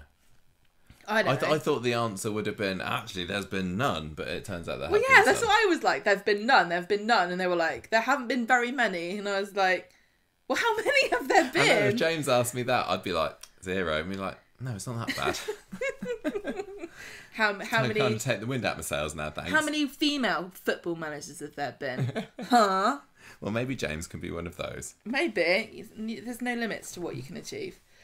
He decides that he wants to put into motion a plan for the club to train up black players to put them on a track to become potential managers for the future, which actually sounds like a pretty good idea, Yeah, really. I quite like that idea. That's like an actual sensible, concrete, real-world thing that could actually happen in real life and could actually happen in the show. It doesn't sound like it's a particularly interesting story. I don't, but yeah. It's a noble idea. I don't. If Coronation Street has a story where they get the first black manager in, the World Cup, the first England manager who's black in the World Cup in 2022, I won't really have much to say about it because I don't care about football. I can't believe it's a World Cup again, though. We were watching the telly earlier, weren't we? And they had an advert for this World Cup next year. I was like, we've just had a World Cup, haven't we? And then you pointed out it was the Euros that was delayed from last year. So yeah. All this bloody football. Too much football. Those Corrie box sets are going to be back before we know it, aren't they? Next summer, just wait. Cancelling Corrie for football. They're talking about football on Corrie. What the heck is this? So obviously I'm being sarcastic here. This is a very important thing that means a lot to people that care about football, but I'm just not one of them. No. Although you do get into it when it's on. Well, listen, I was thinking, all that bloody racism, disgusting, vile and vitriol that came out when we had the Euro finals and those poor players missed their penalties and how much how much stick they got. Imagine if the manager was black. Bloody hell, every single thing that ever happened, we did not hear the end of it. It's disgusting. I don't know. Seems like, I'm surprised. I would have thought that maybe by this point they might have been able to reference that in Coronation Street because I don't know how long in advance the scripts are written, but I'm not this far in advance. The Euros are probably over by the time I don't know. It's a good idea. It's something we don't care about. Well, Aggie says it's quite a good idea, but instead of other people doing it, why don't you do it, James? I like the way they're like, look, oh yeah, I didn't think of that. I think everyone's the unspoken part of this was everyone saying, look, you were like the new young hot player and Corrie's come along. Yeah, and I don't got James Bailey posters on their room. No one's talking about you anymore. Everyone's like, why did we give him the number 10 shirt? This guy Corrie should have got it. He's much better than you. He makes you look like crap, quite frankly. I think you should get into coaching. And how old is James? He's like 12. He's literally just started playing and Corrie's come along, like basically made him look like an amateur. And now everyone's saying to James, why don't you look into doing something different than football? Why don't you teach other people how? They always say, if you can't teach. And if you can't teach, coach football. Yeah, I think he should go around like dealing football stickers. He'd probably be quite good at that. Dealing or stealing? Dealing. Oh, right, okay. I want to see Corrie on Wethy County's calendar. Next year. He'll be on it, won't he? Tell you what, they'll printed them up by now, and they're going to have to shred him all when it turns out he's a murderer. They're probably going to make a whole calendar dedicated to him. Yep. He comes back... James comes back from talking to the football club and he looks like a massive mug, if you ask me, because he's gone to them. I think that we should train up black players to be football coaches so that we can get more black managers. And they're like, brilliant. And then he says, can I do it? And they're like, yes, you can do whatever you like in your own time. And he comes back and he goes, guess what? They said they'd let me learn how to be a coach in my own time. James, you can do anything you want in your own time, you dimwit. What are you talking about? They've given you permission. Do you think that we're going to see him be the manager of Weatherfield County one day? I think that would be really cool because remember when James first came into this story and we as you and I, as people that know nothing, about football had her eyes open to the problems He did, I remember. Of racism in football. And James pointed out... Well, it was also about homophobia in football as well, which is something that we didn't really know much about. No, we knew nothing about it. And I think it would be quite a nice journey for James to, say, well, I've come through this, and not only am I accepted by, the players, by the fans and whatever, I have become the manager. As unlikely, I don't know, as it would be. James said... There are 25% of the players are black players, but how many of them are managers? And that's a very valid point, because it should be proportional to the number of players. Otherwise, there's something going wrong there, isn't there? Yeah. If you're not promoting these players to a higher management position, there's clearly something a bit rotten going on there. Is that where managers come from, though? Are they I don't know. ex-players? Are they? I don't know. Because I don't know. Who's the England manager? Gareth Southgate. He used to be a football player, didn't he? He played a football or two in his time. He missed some few penalties back in the day. He did, but he didn't do it while being black, which is the worst crime that you can do in this country. Yeah. But I honestly, I don't know whether football managers are all ex-players. Let's say they are. Yeah. Let's just say they are. I think it'd be quite nice if James did become one, but I don't know whether James is still going to be in the programme long enough to be able to become a football manager. That's true. But let me just say, this is the problem I had when he first came into the show, because I thought, okay, it's a very worthy cause here issue that they're bringing to my attention, which I didn't know about. Thank you very much. I appreciate that. But where are you going with this? Because, and I've said this before, the problem with James is he is a Welly County player, and the world of celebrity and footballing can't really mingle with the world of Coronation Street. It doesn't really work like that. You can't have someone who's a celebrity. Like, we have Tommy Orpington and stuff, and people... He's not a main character. You know what I mean? Exactly. So where are we going with this? And also, the other thing is, James as a character can't ever affect change on the real world of football and racism and homophobia. No. So how can we have a satisfying story arc that deals with this theme in a positive way, but tells a satisfying story? And I think Coronation Street have cracked it a little bit here with this idea of training James up or tackling this idea that we should have more football managers who are black. If we're going to have black players, 25%, logically speaking, there should be, at least an actual percentage that isn't like 0.0. Maybe to get out of what can we do with him if he's a football manager, that wouldn't really work. That could be an exit story for James. I don't know. One day he's going to become a manager of another place down the other opposite end of the country, and happy ending for James, and Danny can go with him. Well, the thing is, I think that you can go... He could stay on the show and be a football manager and just walk around with a tracksuit. Or we could have a new character come in who's been hired by James or the football club as the black football manager. Maybe. I keep saying football manager and thinking, this doesn't sound like it's a real job. What do you mean football manager? What does he do? Like, lines them up? They just stand on the edge of the pitch with their hands on their hips. But you know what I mean? When I'm thinking, the more I say football manager, the more it turns from the game to the actual object. And there's a man in an office with a line of footballs, and he's just standing there like, yep, line them up. Got my balls in order. Yep. Anyway. From biggest to smallest, they're all the same size, sorted. I'm fed up with this story. Let's move on to the Saleh parking one, which has had my second favourite character of the week, of Fergus. Amazing.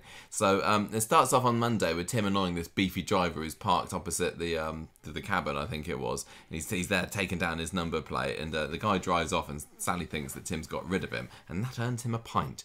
Not a pint. The bar is so low for Tim. Pint of barbecue sauce. Then Sally spots that this counsellor's car is back, the one that was a problem last week, and it's parked on a drop curb outside the medical centre, no less. Nothing came out of the fact that she was chasing after him and filming him last week, did that? I don't think so. Anyway, she and Fergus, she sees Fergus, and she's able to convince him to do something about it, which seems to involve going to have a cup of tea at the cafe. What are you? I'm just getting something. What are you getting? You getting a Rennie's or something? Yeah, you are. Anyway, so the counsellor comes along later, has a bit of a moan at Fergus, and Sally barks back because Fergus is a bit of a meek-mannered man, I think. I don't think he liked confrontation particularly. Perfect job to be a Yeah, exactly. Yeah. Never had to deal with irate members of the public or anything. Anyway, Fergus tells Sally, you should get into politics again. And Sally's like, you know what? I was amazing when I was a mayor. Why did I stop being a mayor again? Oh, yes, it was Tim. He made me stop being a mayor. Tim. I'm going to go and tell Tim all about this and rub it in his... No, it's not exactly how it works. She goes and tells Tim later, and she's clearly very restless and excitable, and she's got this new idea that she wants to do something with, and he's not really listening. Wow. So Wednesday, it's their wedding anniversary, the 1-year anniversary of them getting married for the second time. And, as Sally points out, 19 months since she found out that he was a bigamist. Bit of a silly line, kind of funny. Don't think Sally would actually have said that, or why she would have wanted to have brought that up again, but never mind. Anyway, much more exciting than Tim's anniversary card to her is this post from the council, because it turns out they are now considering her parking proposal. So they're one step closer to making Coronation Street a residents-only parking zone. Hooray. I like the end of that scene where Tim's trying to desperately get her to look at the card, and she opens it up and goes, and then just rushes off to work, and that's the extent of Cost him a £5. He got it from the Northern Quarter. That did not look like a £5 card, I tell you what. They saw you £1.75 at the most for that one, Tim. So Tim finds Fergus and Sally together in the pub again later. Can I just say, good thing about that, Tim, is that you can save that for next year. She won't remember. No, that is true, actually. That's very, very true.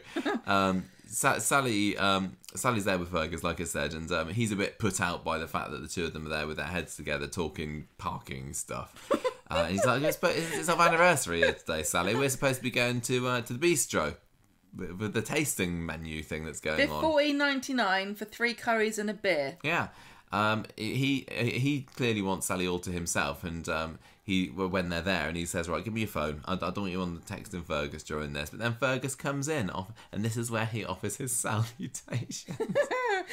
He had two great... He did it exactly the way you explained it. Salutations. Get it?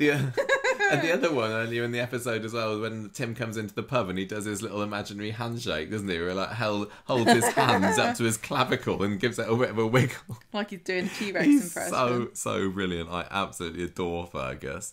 So then Tim gets increasingly annoyed by Fergus rabbiting on about the widths of cars, and then there was that story about dog poo smeared on windscreens or something. What was that about? I don't know, but eventually Fergus finally gets the hint from Tim that he doesn't want to spend his whole wedding anniversary whittering on about that, so he leaves. Sally and Tim can finally spend some quality time together and get a pre-shag takeaway instead of staying at the bistro.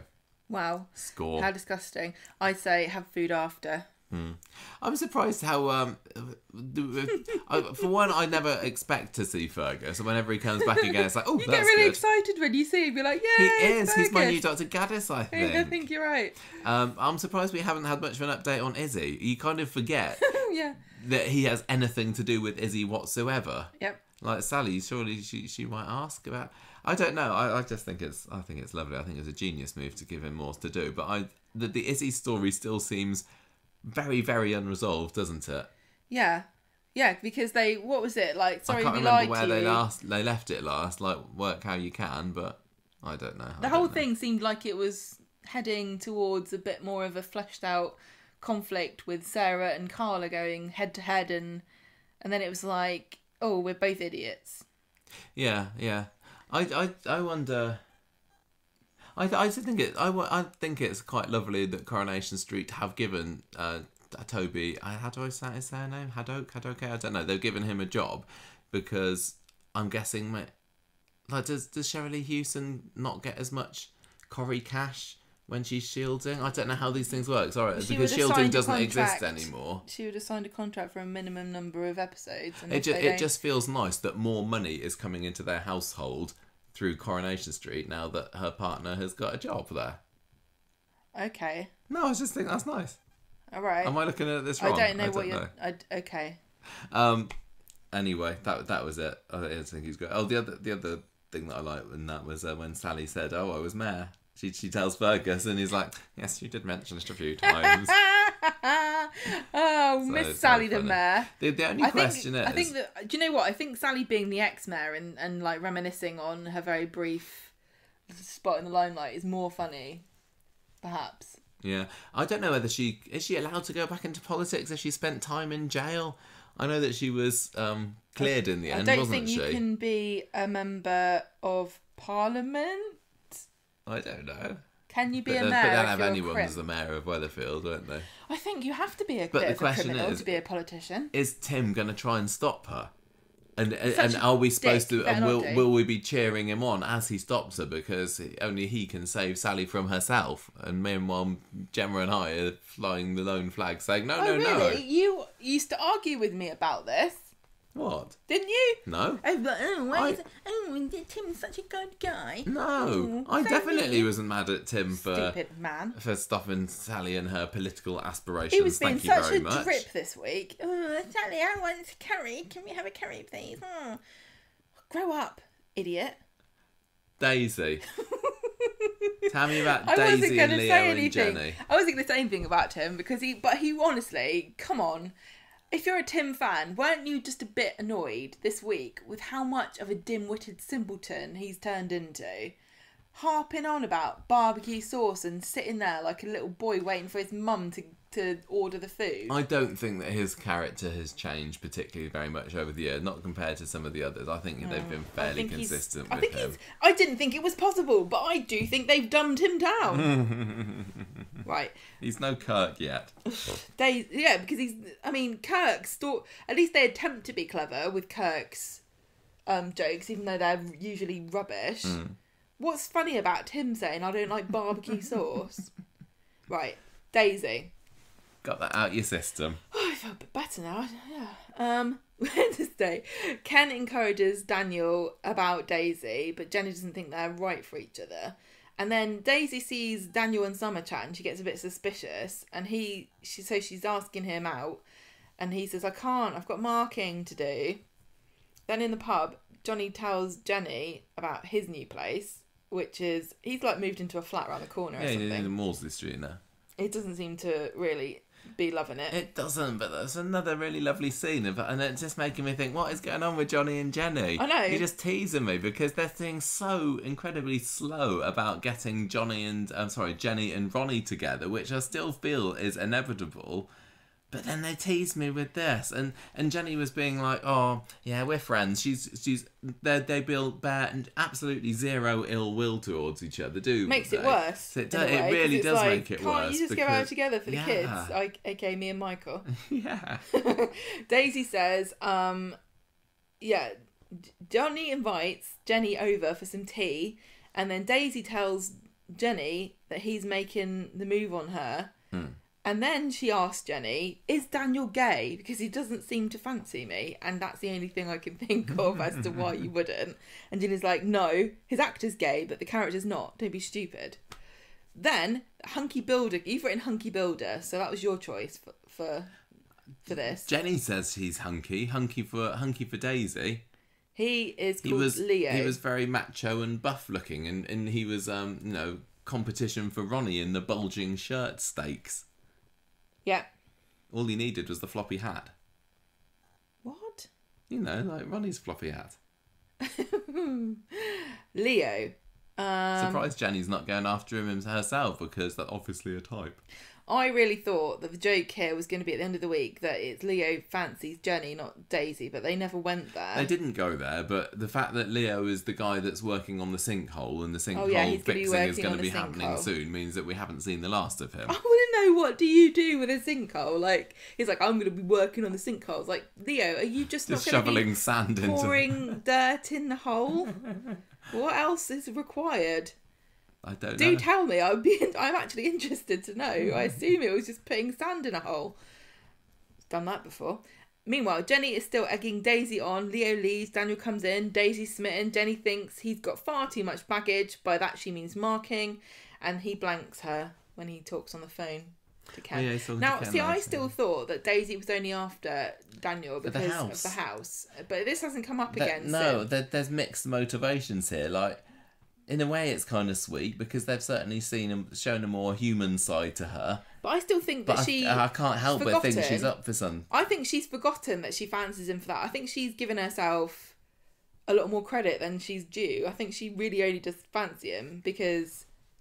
Well, She thinks he's rich. She was turning down Jenny's offer to go and chat up Leo because she's like, oh, I prefer brain to brawn now. But I just don't know. I don't know what to believe. Well, didn't she also tell Daniel that everyone hates teachers the other day? So make your mind up, Daisy. Yeah. Anyway, on Friday, he comes back to the pub. He seems to be looking for Daisy. Jenny's trying to get them to get together again, and she's trying to dig. She's like, Leo, we're doing what's she say? We're doing a couples thing for people, but only the really committed stable, relationships. Yeah. And he's like, well, I don't have a girlfriend. She's like, oh, interesting. So subtle, Jenny. Nice one. Come for a beer tasting with us later. So Ronnie hears about this, and they're like, you're not invited. And then Daisy tells Jenny that she should be focusing on fixing in her love life, not Daisy's.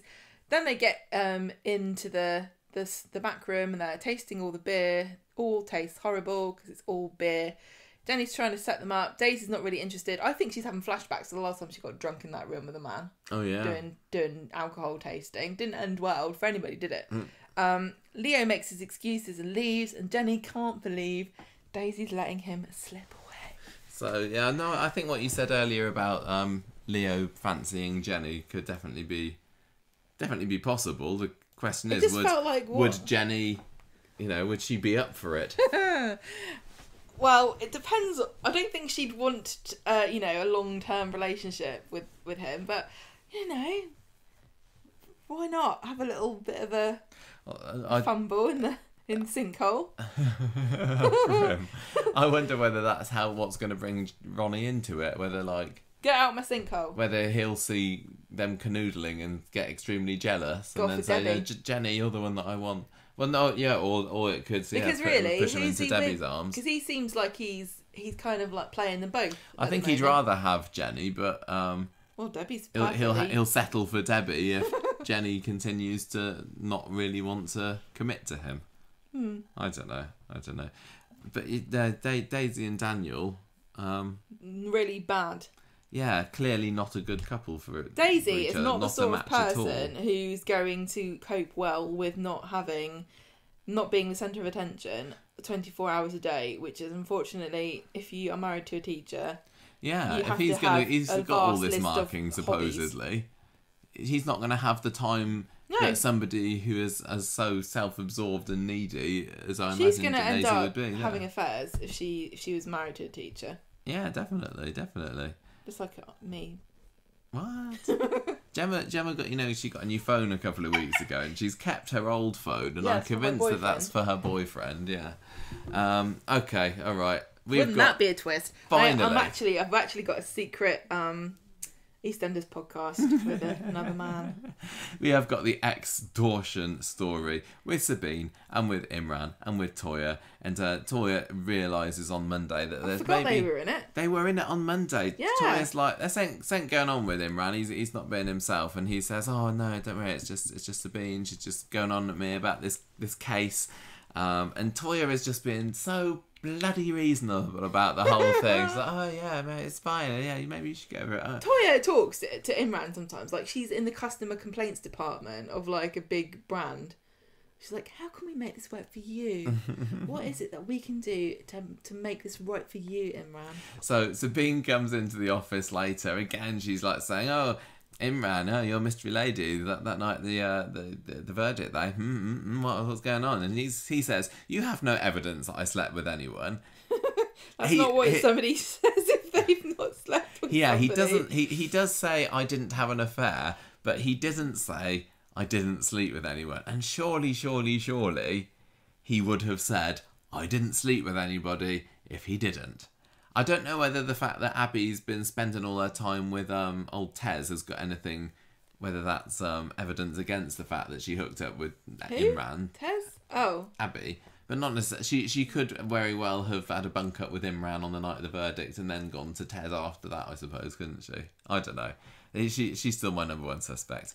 Anyway, he says, no, I didn't have an affair. I love Toya. And she's like, well, tough, I'm going to blackmail you and you can do this Gaskell case, otherwise I'm going to tell her everything. Yeah. And what the job would be convincing the jury that Sharon Gaskell was the ringleader of the whole deal, that she managed to coerce Carvey and pressure him into taking over the business while she was recovering from cancer. And this is when she says, I don't believe it at all, but I don't really have to. I just need to convince others. And this ties into what we were saying on the podcast recently, wasn't it? Where, yes, she doesn't have to believe him. She does. But the thing is, if she knows it's not true, she can't represent. If she knows it for fact to be a lie, she can't mislead the court. But she certainly can say, look, tell me a plausible story that I can sell to the jury about why you're innocent. Anyway, Imran begins to realise through the course of this conversation that the only reason that Sabine is interested in him is because he's got contacts with people on the street who he maybe wants to do be able to get a bit of digging from. And she's like, oh, did you think I wanted you for your brain? I'm sorry, but I said this last week. He's a loser. Oh, so sad. No, he literally is. He's lost some cases, it's true. And Sabine is clearly she's like a pedigree horse, isn't she? Oh yeah. So very handily for Imran, one of the three people that gets brought up as it would be nice to get some information from them, which is Simon, is having tea rounds at his and Toya's house for some reason. I guess it makes sense that you go round your aunt's house for dinner, but you've never seen him doing it. And he seems a bit old. Yeah. Like a teenage boy going around his aunt's house by himself. It felt a bit odd that he was there. But in any case, it doesn't matter. It's because Toya does dino nuggies. But I bet you he doesn't realise that they're actually soy nuggies. Well, Imran's plan has come up trumps because when he goes and follows Simon after the tea at the auntie and uncle's house, he finds out more about when he was doing his drugging with Jacob and Harvey earlier this year, and the fact that Sharon would contact them on this special phone, which, again, very handily, he's still got at the flat, and also, nice one Simon, he's letting Imran borrow it. And so he takes... I like the way Simon's such a gullible idiot. Imran's like, oh, yeah, it would be really helpful. Can I look at that? Oh, yeah, can I borrow this? And he's like, yeah, whatever, fine. Like, helpful for what? What are you talking... Are you starting your own drugs business? So he takes this phone to Sabine, does Imran, and says, right, I'm done with this case now. I know what you wanted. And Sabine's like, no, why start now? We're having so much fun. You've just proven to me that you will do whatever I ask of you. Thanks very much. Thanks, You're still on the case, and I'm still blackmailing you. Yep. So the end of the episode turns up. He turns up to the bistro. Again, they don't have any customers ever. He's got a meal there with Toya, who suggests that they should start looking into fostering again. He's a little bit taken aback by this, but then says, yes, we should do it. And then they end the episode by saying how much they love each other, and isn't it lovely? But little does Toya know that Imran is harbouring a deep, dark secret. Sexy secret. Oh. But it's funny because I think they're still trying to make us feel sorry for him, as dirty as a dog as we think he is at the moment. Sad. And yeah, he's not denying that he's done something bad, but it feels like we are supposed to not really hate him. Don't you think? Yeah, it's weird. He's being played very sympathetically because he's got Sabine that's manipulating him, and but also because we don't know who it is that he's slept with. So he's not giving the usual soap tells that we should. He's not somebody to be trusted anymore. He's not like giving these evil glances at the end of scenes or anything like that. Or he's not, purposefully lying and trying to deceive and. I don't know. It feels like maybe at the end of this they will be able to have some kind of redemption for him. We're not supposed to be hating him at the moment. That's what you wish. I do wish that. I figure that now Toya has got the idea into her head that they want to do some fostering. Maybe they will get a foster child just at the same moment that it turns out that Imran spent the night with somebody else on the night of the verdict, and that puts a spanner in the works somewhat. And that person is pregante. Maybe that person. That would be a right maybe crapper, wouldn't it? For old Toya. Yeah. Do you think that we're going to be seeing Sharon again? I was quite surprised that she got a name drop. I've got no idea whether Tracy Bennett is coming back. No, I don't know. But nobody has considered this. What? what if the person that Imran slept with cannot get pregante because it's a man? What? Why not? Could be David. Maybe it's Sharon. Could be. I mean, Sharon's a lady. Okay, we're done with this week's Coronation Street. We managed to make it through. Not too short a street talk, to be honest, considering we didn't have very much to say about it. But Wow. it was the epitome of fine this week. I stand by what I said at the beginning. It didn't bore or annoy me, but very little of it excited me. But I did get a few laughs from Debbie and Fergus. So I think my character of the week has got to be one of those two. Really? Oh, you're going to give Absolutely. it to Fergus? I think it really could be, because Debbie, I know what I'm getting. And with Fergus, he kind of surprised me about just how much I'm loving him. His salutations, his silly little handshake, his nerdiness about the cars, the way he's delivering his lines. He's a real character, yet he's still kind of believable in it as well. I want to see him. They just need to put Fergus in scenes with lots of other characters and see who he really bounce off. feels a bit like a new Roy. Yeah, I think so. I think I'm going to go for him. Sorry, Debbie. You're great and everything, but I think it feels like there's plenty more chance in the future to say Debbie. She's a maniac, that woman. I like her. Did I mention the other jumper that she was wearing? This leopard. Oh yeah, one. She's worn that before. Yeah, it was with a big leopard on the chest, and like the arm goes down. The leopard's arm goes down her actual arm. So when she was leopards don't have arms; they only have legs. The leg goes down her arm. So when she's serving things at the bistro, it looks like a leopard's giving it to her. It looks like she's got this weird mutant cross between a giraffe and a leopard. Fashionable. It is fashion. Yeah, I'm giving it Fergus, and I didn't give it a score. No, you didn't. I would say after Wednesday's episode, it was so very middle of the road that it was a 3, but today's didn't have a whole lot. It was okay, but at least the other ones had something that made me think, oh, this is brilliant. And I don't think there was anything in tonight's episode that was like, yeah, this is amazing. So I'm going to go down and give it... I'm going to give it 2... 2? Yeah, no, sorry, 2.5. 2.5, sorry. I'm going to give it 2.5 beshingled chefs out of 5. Oh, poor, what's his Sorry, face? beshingled shoe chefs. Naveed, yeah. I don't know. What I want to give it a 3.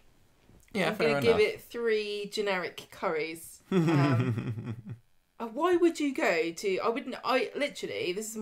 I don't have many food rules about ordering food, but I will never order something that says curry. Well, they didn't have that in the end, did they? They had the proper... Yeah, but I would also... special. I will very rarely ever order curry from just a restaurant that does lots of different things, because I'm like, I don't think you know how to make it. Well, you know that you could make it better yourself. Well, yeah, I know I can. So who's your character of the week? And that's not boasting, it's because I use those spicery. Listen, if you want to make good curries, get spicery kits. Yeah, they're fantastic. Character of the week, Gemma? I don't know who should it be. What would you say about giving it to Fergus or Debbie? I can't give it to Fergus. Why?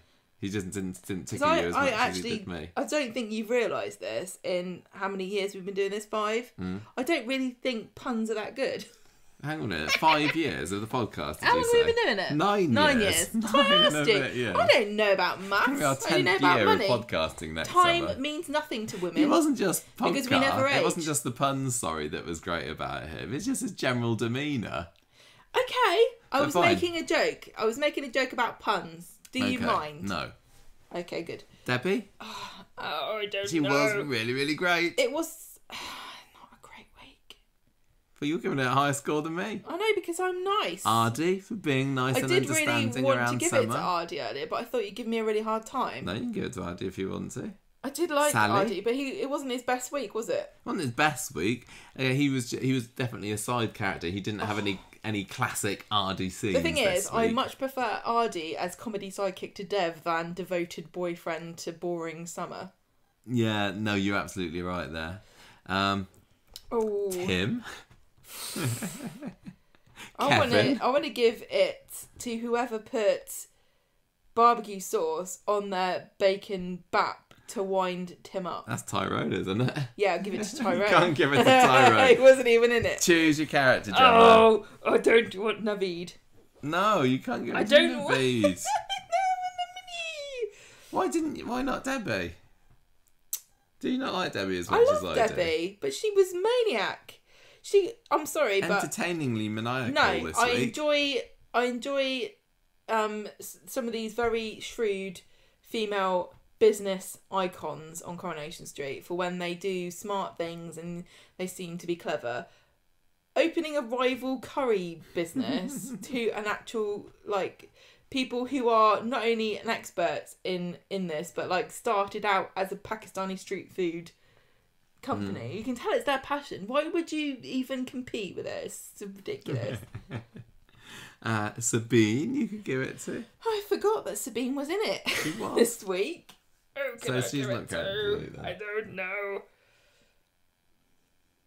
Jenny. You can give it to Jenny. I'll give it to Jenny because I liked the little spat that she had with. I like the spat, but as I said earlier, I didn't particularly appreciate all of the stuff where she's just going, "Oh, go on, go out with him, go and ask him out, go and ask him." I thought once we reached the halfway point in the week, Jenny was just stuck on a loop. Broken record. Yeah. But it was I was waiting for the punchline of Leo to say, "What do you mean, Daisy? I was after you." And they never got there, and I'm still convinced that's what's going to happen next week. So you're giving it to Jenny? Or the sinkhole. Jenny and Fergus are our characters of the week.